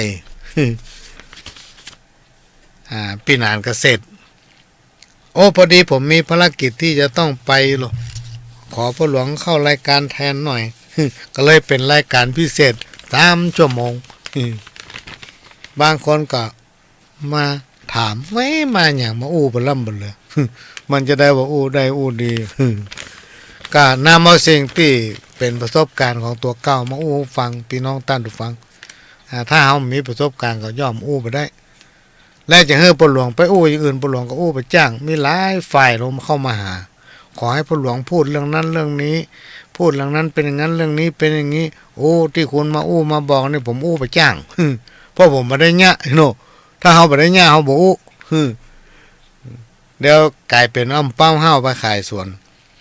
มาฟังจ้อยก็จะจ้อยไปตามที่พอจะว่าได้เนาะพ่อหลวงเริ่มมีปัญหาทั้งด้านสายตาพี่น้องท่านฟังก็ว่าจะไปหาแว่นกันจะไปตัดแว่นที่ไหนมูดเด้อตัดมาก็บ่ดีเอาสตางค์ไปขวาง ตัวข้าจากเล่าใครจะคนเราเกิดมาตายภาคหน้า บอกว่ายิ่งใจอยู่ในโลกละทุกจนคนโดยก่อนแล้วเฮาก็แจกตายมอดไว้กาดแก้วแล้วแต่กรรมสร้างป่ามาสมัยก่อนนั้นตายบันนักหนาตายโรคสลาตายแก่ตายเท่าบ่เหมือนคนเฮาเดี๋ยวนี้แต่ก่อนมาหลังไข่ปันบอกจี้ตามเปิ้นเล่าให้ฟังอันความตายนั้นมันมีเหมือนกันเหมือนนานคนเดียวเต้าอันยุคปัจจุบันคนอายุสั้นตายกันตึงวันบัญญังอันคนตายหงตายตกลงน้ำพ้องตายเจือกฟันมัดคอพ้องตายในท้องมารดาแต่หนอพ้องตายแขวนคอห้อยคือตรงเต็งมันปุ่นดีกูว่าบ่มีหยังเกิงตาปูดมงหลอกลิ้นทุเลศเหลือใจคนสมัยนี้มาสั่งอ่อนโดยปัญญาตายกันเฮียเบ้อสั่งเวทนักหนาพ้องตายกินยาเฮียตามปัญญาพ้องก็ตายหงเปิ้นยิงเปิ้นฆ่าพ้องตายตกลงมาแม่น้ำตายขับรถเครื่องรถยนต์นักล้ำใจเขาเด่นห้าวดุดังจับลางของนั้นปาดหน้าปาดหลัง การลบบาตันเฮียปุ่นลังงัง เข้าท่าก่อนบนนี้ข่าวเนาะส่งมาจากแม่อุ้ยสีแก้วสิรินมันมีแต่นะพี่น้องตั้นทุกฟังสมัยก่อนนี่นะเต้าที่จำความได้ในประหลวงจายุสัก5 ปี6 ปีนั่นนี่คนทั้งบ้านเนี่ย เมินเปิ้นจะมีตายเตื่องพี่น้องตั้นทุกฟังจากที่เขาจำความได้5-6 ปีเนี่ยมีคนตายคนหนึ่งพอมีคนตายนี่โอ้มันจะมืดฟ้าบดฝนนะพี่น้องท่านผู้ฟังอากาศนี่มืดครึ้ม มืดตึงฟ้าตึงฝนนะเพราะว่ามันมีคนตายแสดงว่ามีคนตายเจ้าบ้านเจ้าจอมก็จะไปช่วยกันสมัยนั้นมันไม่ใช่ตันสมัยมันบ่ตันสมัยพี่น้องท่านผู้ฟังสมัยที่ประหลวงเป็นละอ่อนเปิ้นก็จะไปช่วยกันไปปนห้องมัดตาสังคนที่ปนว่ามันเดียวเนี่ย กรรมมาเดียวเนี่ยกรรมใหม่ๆเนี่ยสมัยตะกอนกรรมหมดเนี่ยมันมาทีหลังพี่น้องท่านฟังมาทีหลังคนตะกอนเปิ้นห้องว่าห้างลอยไปห้างลอยปหลวงชอบไปพอ เตี่ยมาโอ้ได้เป็นตู้เป็นตาคือว่าเขาชอบไปพอสมัยเมื่อเขาเป็นละอ่อนเนี่ย ชอบไปพอลูกจากหันมาก็ทำเหมือนจินจะมีคนตายนะเพิ่นจะมีขันตั้งผู้กระทำพิธีภัยที่เป็นน้อยเป็นนานที่มีอาวุโสกว่าหรือว่าพ่ออาจารย์วัดเพิ่นจะเป็นคนนำ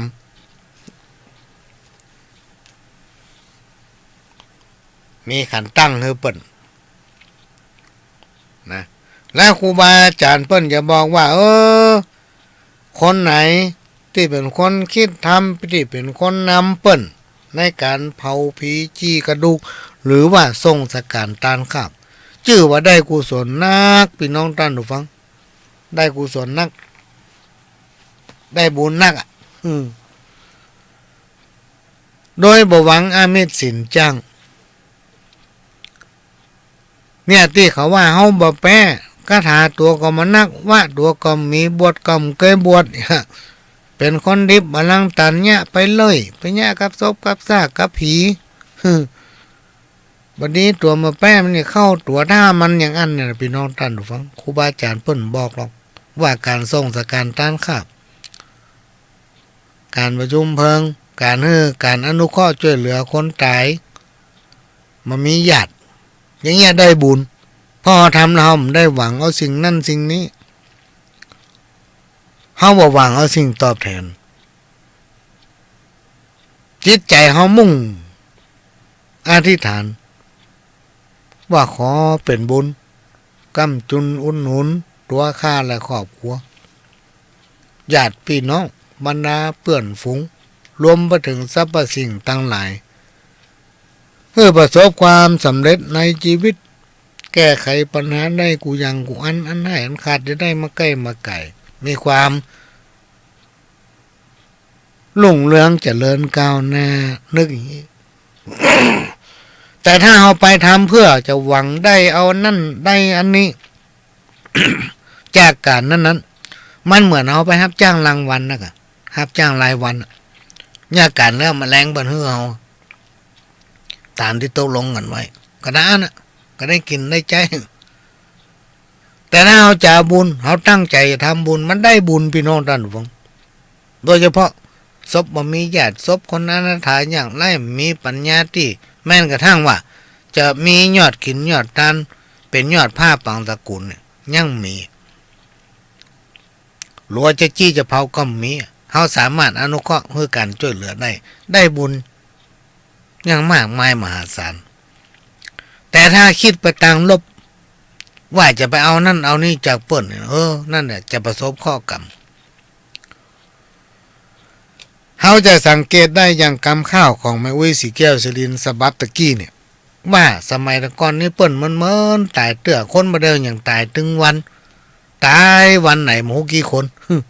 ตายติ๊กๆ ถ้าไผเข้าทกสเนี่ยวันหนึ่งนะมีหลายเพราะว่ามันขยายวงกว้างไปทั่วจังหวัด คนไปเดินอย่างมาตายหน้าคนตะก่อนเปิ้นตายน้อยเปิ้นมาตายกันถึงวันอย่างอี้วะ เพราะอย่างคนตะก่อนเนี่ยเปิ้นปฏิบัติพี่น้องท่านฟังเปิ้นมีความเชื่อถึงแม้นว่าคนมันนั่งเนี่ยเปิ้นก็มีความเชื่อในสิ่งที่บรรพบุรุษท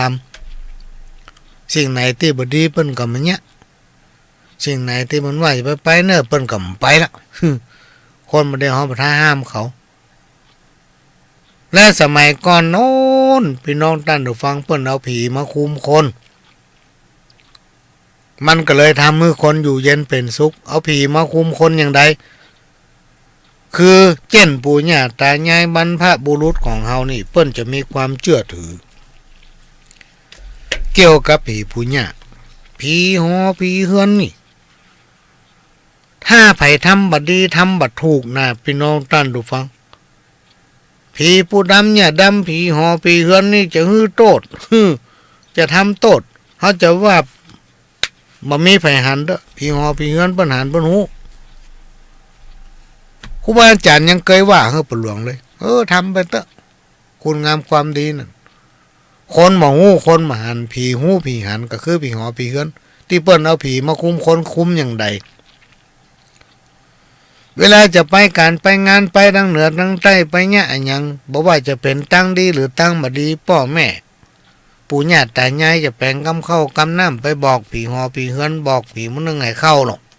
หรือว่าไปบอกผีปู่ย่าว่าอีแก้วอีคำอีจันอีไม้มีจะไปเนี่ยการต่างบ้านต่างจ้องหรือจะไปที่ว่าทำกินหรือว่ามันจะไปนั่งตูบการขายของเนอโดยคุ้มของรักษามันเนี่ยจากนั้นบรรดาลูกเต้าเหล่าหลานถ้าไผมีลูกมีเหลนมีลูกมีเต้าจะใหญ่เป็นห้างเป็นสาวประจายก็เป็นเบาไปเอี่ยวไปอยู่ที่ไหนก็แล้วแต่บอกว่าจะไปทำสิ่งหนึ่งสิ่งใดที่รับตาคนนะได้เผยพลาดทำสิ่งที่บดีงามไปคนมาหันแต่ผีหันนะพี่น้องท่านผู้ฟังวันใดวันหนึ่งผีผู้ย่ามันโคตรมันเข้าสิ่งคนใดคนหนึ่งจี้หน้าด่าเลยมึงไปเนี่ยบัดดีฮะซ้ำจะอ้ำอายขายน่ะถ้าไผ่เผลอพลาดไปทำความบัดดีน่ะต้องฟังมาขอขมาน่ะพี่น้องท่านผู้ฟังต้องมาขอขมาผีผู้ย่าผีหอผีเฮือนผีมันนึงให้เข้าน่ะเปิ้นยกโตดถ้าบอกขอขมาก็เดิมมัน สะหน้าล่ะจับซ้ำเตื้อเอาลูกเอาเต้าเอาพ่อเอาแม่เจ็บเก้าเมาหัว หลายวันกว่าจะหายมาอ่านกำจมพญายมอยู่ดีๆอย่าหนีจากไฟไปเปิ่งหิ่งห้อยอย่าเอี่ยวกินเหล้าอย่าเข้าไปเลี่ยมลักของวัดอย่ามัดงัวควายไว้ใกล้ถนนหนทางอย่าจุพางครูบาอาจารย์และพ่อแม่อย่าแหวะดูเปิ้นเล่นการพนันอย่าพันคบคนขี้ลักอย่ามักอู้หาเรื่อง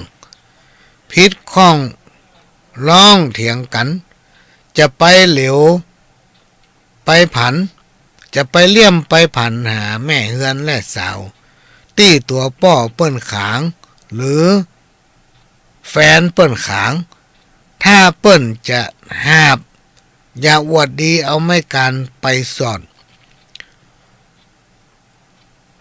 จะไปสอดไปล่าในกอกในกองเมื่อคืนอย่ายืนเอามือเท้าแอวพอเปิ้นเนี่ยการอย่าหารปากสวกอย่าอวดตัวดีอย่ากลัวคิ้วพิษเจ้าหมู่อย่าเคี้ยวพิษเจ้าหมู่อย่าอยู่บัดดอกบัดดายอย่าอายต่อบุญบาปกุศลถ้าจะโยนลงอาบน้ำถ้าจะจำเวียกจำการหารเพื่อรักษาฉลาดเข้าหาผู้รักผู้ใหญ่ไต่ถามหากรรมผู้ดี ถ้าที่อยู่ที่กินบัดดีจะเป็นหนีไปการมั่ววะ นี่จะไปกำกำนะแม่เนาะเอาไปกำมันอ่านยากก็เหมือนกับเอาไปทำพิธีเนี่ยพี่น้องท่านผู้ฟังพ่อหลวงก็จะเอาผีมะนึ่งให้เข้าเนี่ยเป็นลักล่ะคือเขาจะมีกรรมเข้าหรือว่าตอนเนี้ยพริกแพงเอาขี้เพิงหลุมมาเป็นตัวชี้วัดก็คือเอามามัดกับฝ้ายเจิญผู้ดำอย่าดำมาอยู่สถิตในหันมันจะนักพอมันนักแล้วเขาต้องการจะทำอย่างเปิ้นถึงจะแกว่งพอเปิ้นแกว่งเขาจะทำมันยังก็ทำ อันนี้เป็นเรื่องที่เส้นผมบางภูเขาพี่เข้าตาน้ำหดตีนะมันก็หาย อย่างนี้เป็นต้นเวลาเอาไปสู่เข้าเอาขวัญเนี่ยพี่น้องท่านฟังสมัยก่อนเนี่ยเปิ้นจะตั้งเก้าจนจบอย่างแล้วจับสลากตั้งเก้าจนจบแล้วจับฉลากเข้าแล้วสมัยปัจจุบันเนี่ยงานมันลัดตัวภารกิจ มันนักเขาจะมาเนี่ยอย่างสมัยก่อนนั้นมาตันกินละพี่น้องท่านฟังก็ลองเลยใจผีมันนั่งไงเข้าเนี่ยใจผีมันนั่งไงเข้ามาไกวมาแกว่งเขาเก่ากำแล้วละบ่นี่นะก็ใจผีมันนั่งไงเข้ามาแกว่ง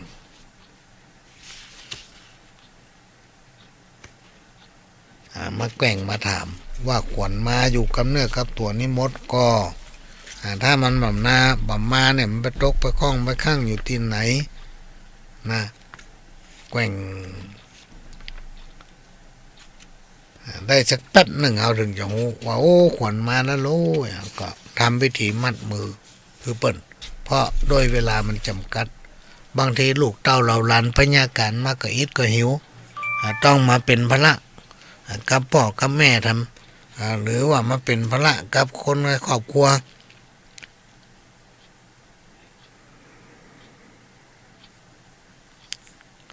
อันนี้ก็เป็นสิ่งหนึ่งที่นำมาเล่าโอ้สู่กันฟังวันนี้เป็นรายการพิเศษที่พ่อหลวงมาปะกับพี่น้องท่านผู้ฟัง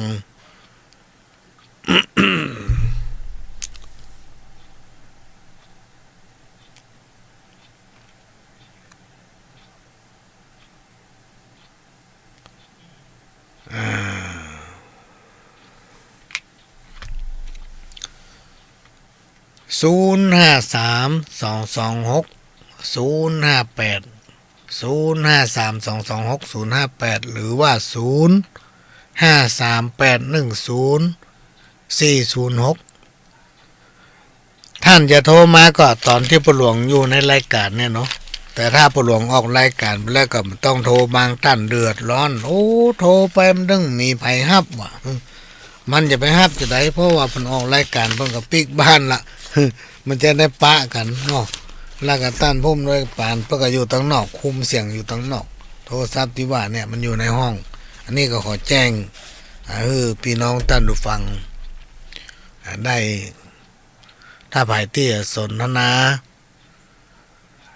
ทางหน้าไมค์ก็เชิญหรือว่า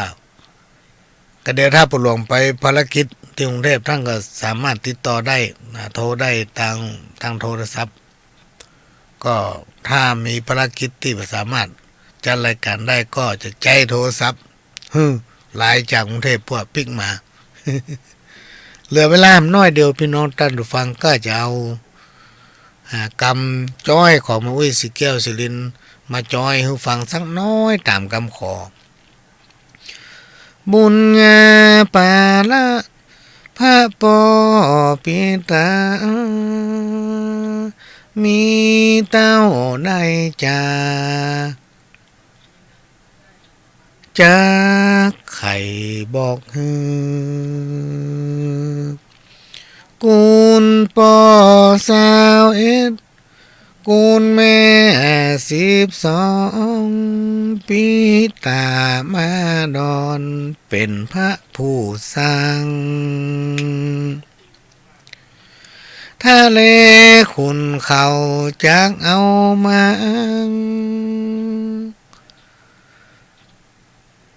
อันนี้เป็นกรรมข้าว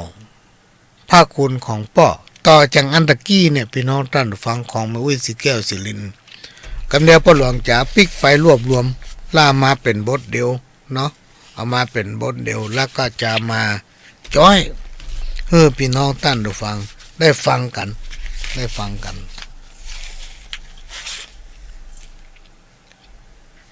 แล้วทำบทหนึ่งกับพระคุณแม่เนี่ยพี่น้องท่านผู้ฟังไปที่ไหนเปิ้นก็ขอฟังเนาะฮิตขนาดเลย ฮิตขนาดไปที่ไหนเปิ้นก็ขอฟังแล้วก็ขอฟังแถมฟังแล้วก็ขอฟังคำกับเศรษฐกิจพอเพียงเพราะเฮาบ่สงวนลิขสิทธิ์ภายจะอัดเทปไปภายเอาไปลอกเอาไปเรียนแบบหรือว่าจะแต่งเสริมให้มันฟังแล้วดูดีฟังแล้วเข้าท่าให้มันสมกับยุคกับสมัยอันนี้เฮาบ่ขัดข้องพี่น้องท่านฟังสามารถทำได้อย่างเฮามีตำหาอย่างละหลายอย่างถ้าเฮามัดไว้ห่อไว้แพ็คไว้เอาไว้บนหิ้งเอาไว้ในตู้มันจะไปเกิดประโยชน์อย่างพี่น้องท่านฟังลูกเต้าเราหลานลูกศิษย์ลูกหาคนที่เปิ้นพอจะฮู้ที่เปิ้นสามารถอาจจะไปทำที่ให้มันเกิดประโยชน์กับสังคมชนก็ไปสามารถทำได้พอเอาไปเก็บไว้บ่เผยแพร่บางคนพิมพ์ออกมาเผยแพร่แต่สงวนลิขสิทธิ์มือเปิ้นมันยะอย่างซากเสียงจะไปพิมพ์มันอย่างยังมาเก็บไว้เมื่อเอาพิมพ์ออกไปแล้วเฮาขายให้เปิ้นไปเอาให้เปิ้นไปเปิ้นก็สามารถเอาไปทำได้อันนี้ก็เอามาเล่าอู้สู่กันฟังเป็นข้อคิดแต่ว่าวันศุกร์นี้ก็มีโอกาสได้ไปที่วัดธาตุคำพี่น้องท่านผู้ฟังตอนนี้หนังสือปฏิทินของวัดธาตุคำปลองก็ไปเอามา2 เล่ม 3 เล่มแล้วไปเอาปฏิทินมาทำเพราะว่ามันเป็นไดอารี่เป็นสมุดบันทึกได้ตัวการมาแจ้งประชาสัมพันธ์เพื่อมีคนหลายคนมาถามปหลวงมีปฏิทินของวัดธาตุคำก็อันนี้ก็ได้โฆษณาเปิ้นนะเพียงแต่บอกผ่านคนที่ฟังรายการที่มีความประสงค์แค่ได้หนังสือของวัดธาตุคำเปิ้นมีแล้วเนอะกามาผ่านวันนี้เป็นรายการพิเศษที่เรามาพบปะกันในจังหวะที่มีโอกาสท่านใดที่มีความประสงค์จะร่วมอนุโมทนาบุญในการทนุบำรุงสถานีเป็นการน้ำกับไฟกะนั้นอันนี้คือมันต้องแต่งต้องซ่อมต้องบำรุงอยู่ตลอดก็ขอเชิญติดต่อได้ท่านผู้อำนวยการส่วนใหญ่เพื่อกำไปไหนพี่น้องท่านฟังจะอยู่ที่ห้องส่งเนี่ยติดต่อมาตั้งโทรศัพท์ที่ปหลวงบอกคือตะกี้053226 058 053 810 406นี่ก็ได้นะนี่ก็ได้หรือว่าติดต่อผ่านทางปหลวงหรือว่าวันใดวันหนึ่งถ้ามีโอกาสก็นัดมาทำบุญถวายเพลหาพระสงฆ์องค์เน้นที่บนวัดไฟเห็นก็เชิญได้โดยเฉพาะการน้ำกับไฟเนี่ยพี่น้องท่านฟังมันเสี่ยงนักเพราะสถานีวิทยุเฮาเปิดตลอด แล้วก็สรรหาเอาสิ่งที่เป็นประโยชน์ที่มีสาระเหมาะสมกับพี่น้องท่านผู้ฟังกล้ามาแลกเปลี่ยนถือว่าเป็นการแลกเปลี่ยนเรียนรู้สิ่งไหนที่รู้แล้วก็ได้รู้แถมสิ่งไหนบ่รู้ก็ได้รู้ต่อไปเป็นกู้ในยามเหงาเป็นกู้ในยามนอนบ่หลับ ปหลวงนี่ทุกอย่างพี่น้องท่านผู้ฟังเพราะว่าเขาถือว่าพี่น้องท่านผู้ฟังเนี่ยเหมือนญาติเหมือนพ่อเหมือนแม่เหมือนพี่เหมือนน้องถ้ามีอันหนึ่งอันใดที่ปหลวงสามารถจะรับใช้ได้ก็ด้วยความยินดีไปมานี่เวลาหมดแล้วเนอะพี่น้องท่านผู้ฟังก็จะนำรายการนี้จากพี่น้องท่านผู้ฟังไปก่อนก็พบปะกันใหม่ในวันอาทิตย์คือวันพุธบางคนถามปหลวงจัดรายการวันอย่างพ้องวะ ก็เลยบอกวันศุกร์3 ทุ่มบางเตื้อก็ถึงตี 1บางที่ก็เที่ยงคืนจะมีเป็นบางศุกร์ก็อยู่ถึง5 ทุ่มหลังจากนั้นก็วันติดเนาะบ่ายโมงถึงบ่าย3 โมงหลังจากนั้นก็วันจันทร์3 ทุ่มบางทีก็ถึงเที่ยงคืนบางทีก็5 ทุ่มบางทีก็ตี 1แล้วแต่ ไหลหาไหนก็ได้อีแม่ไหลวันอันหยังเนาะ ก็ไปหลายวันอื่นไม่ไปปะจะได้ ก็นี่กำลังหาเวลาว่าจะจัดรายการวันเสาร์ตัวยังหาเวลาบ่ได้ แต่วันไหนถ้ารายการสถานีว่างเฮาจะต้องพบปะกันกับปหลวงสว่างธาตุอินจันทร์สำหรับวันนี้ขอให้พี่น้องท่านผู้ฟังทั้งหลายมีโชคมีใจรับนอนฝันดีร่ำรวยเฮงๆเหมือนกันทุกคู่ทุกคนขอสวัสดีครับ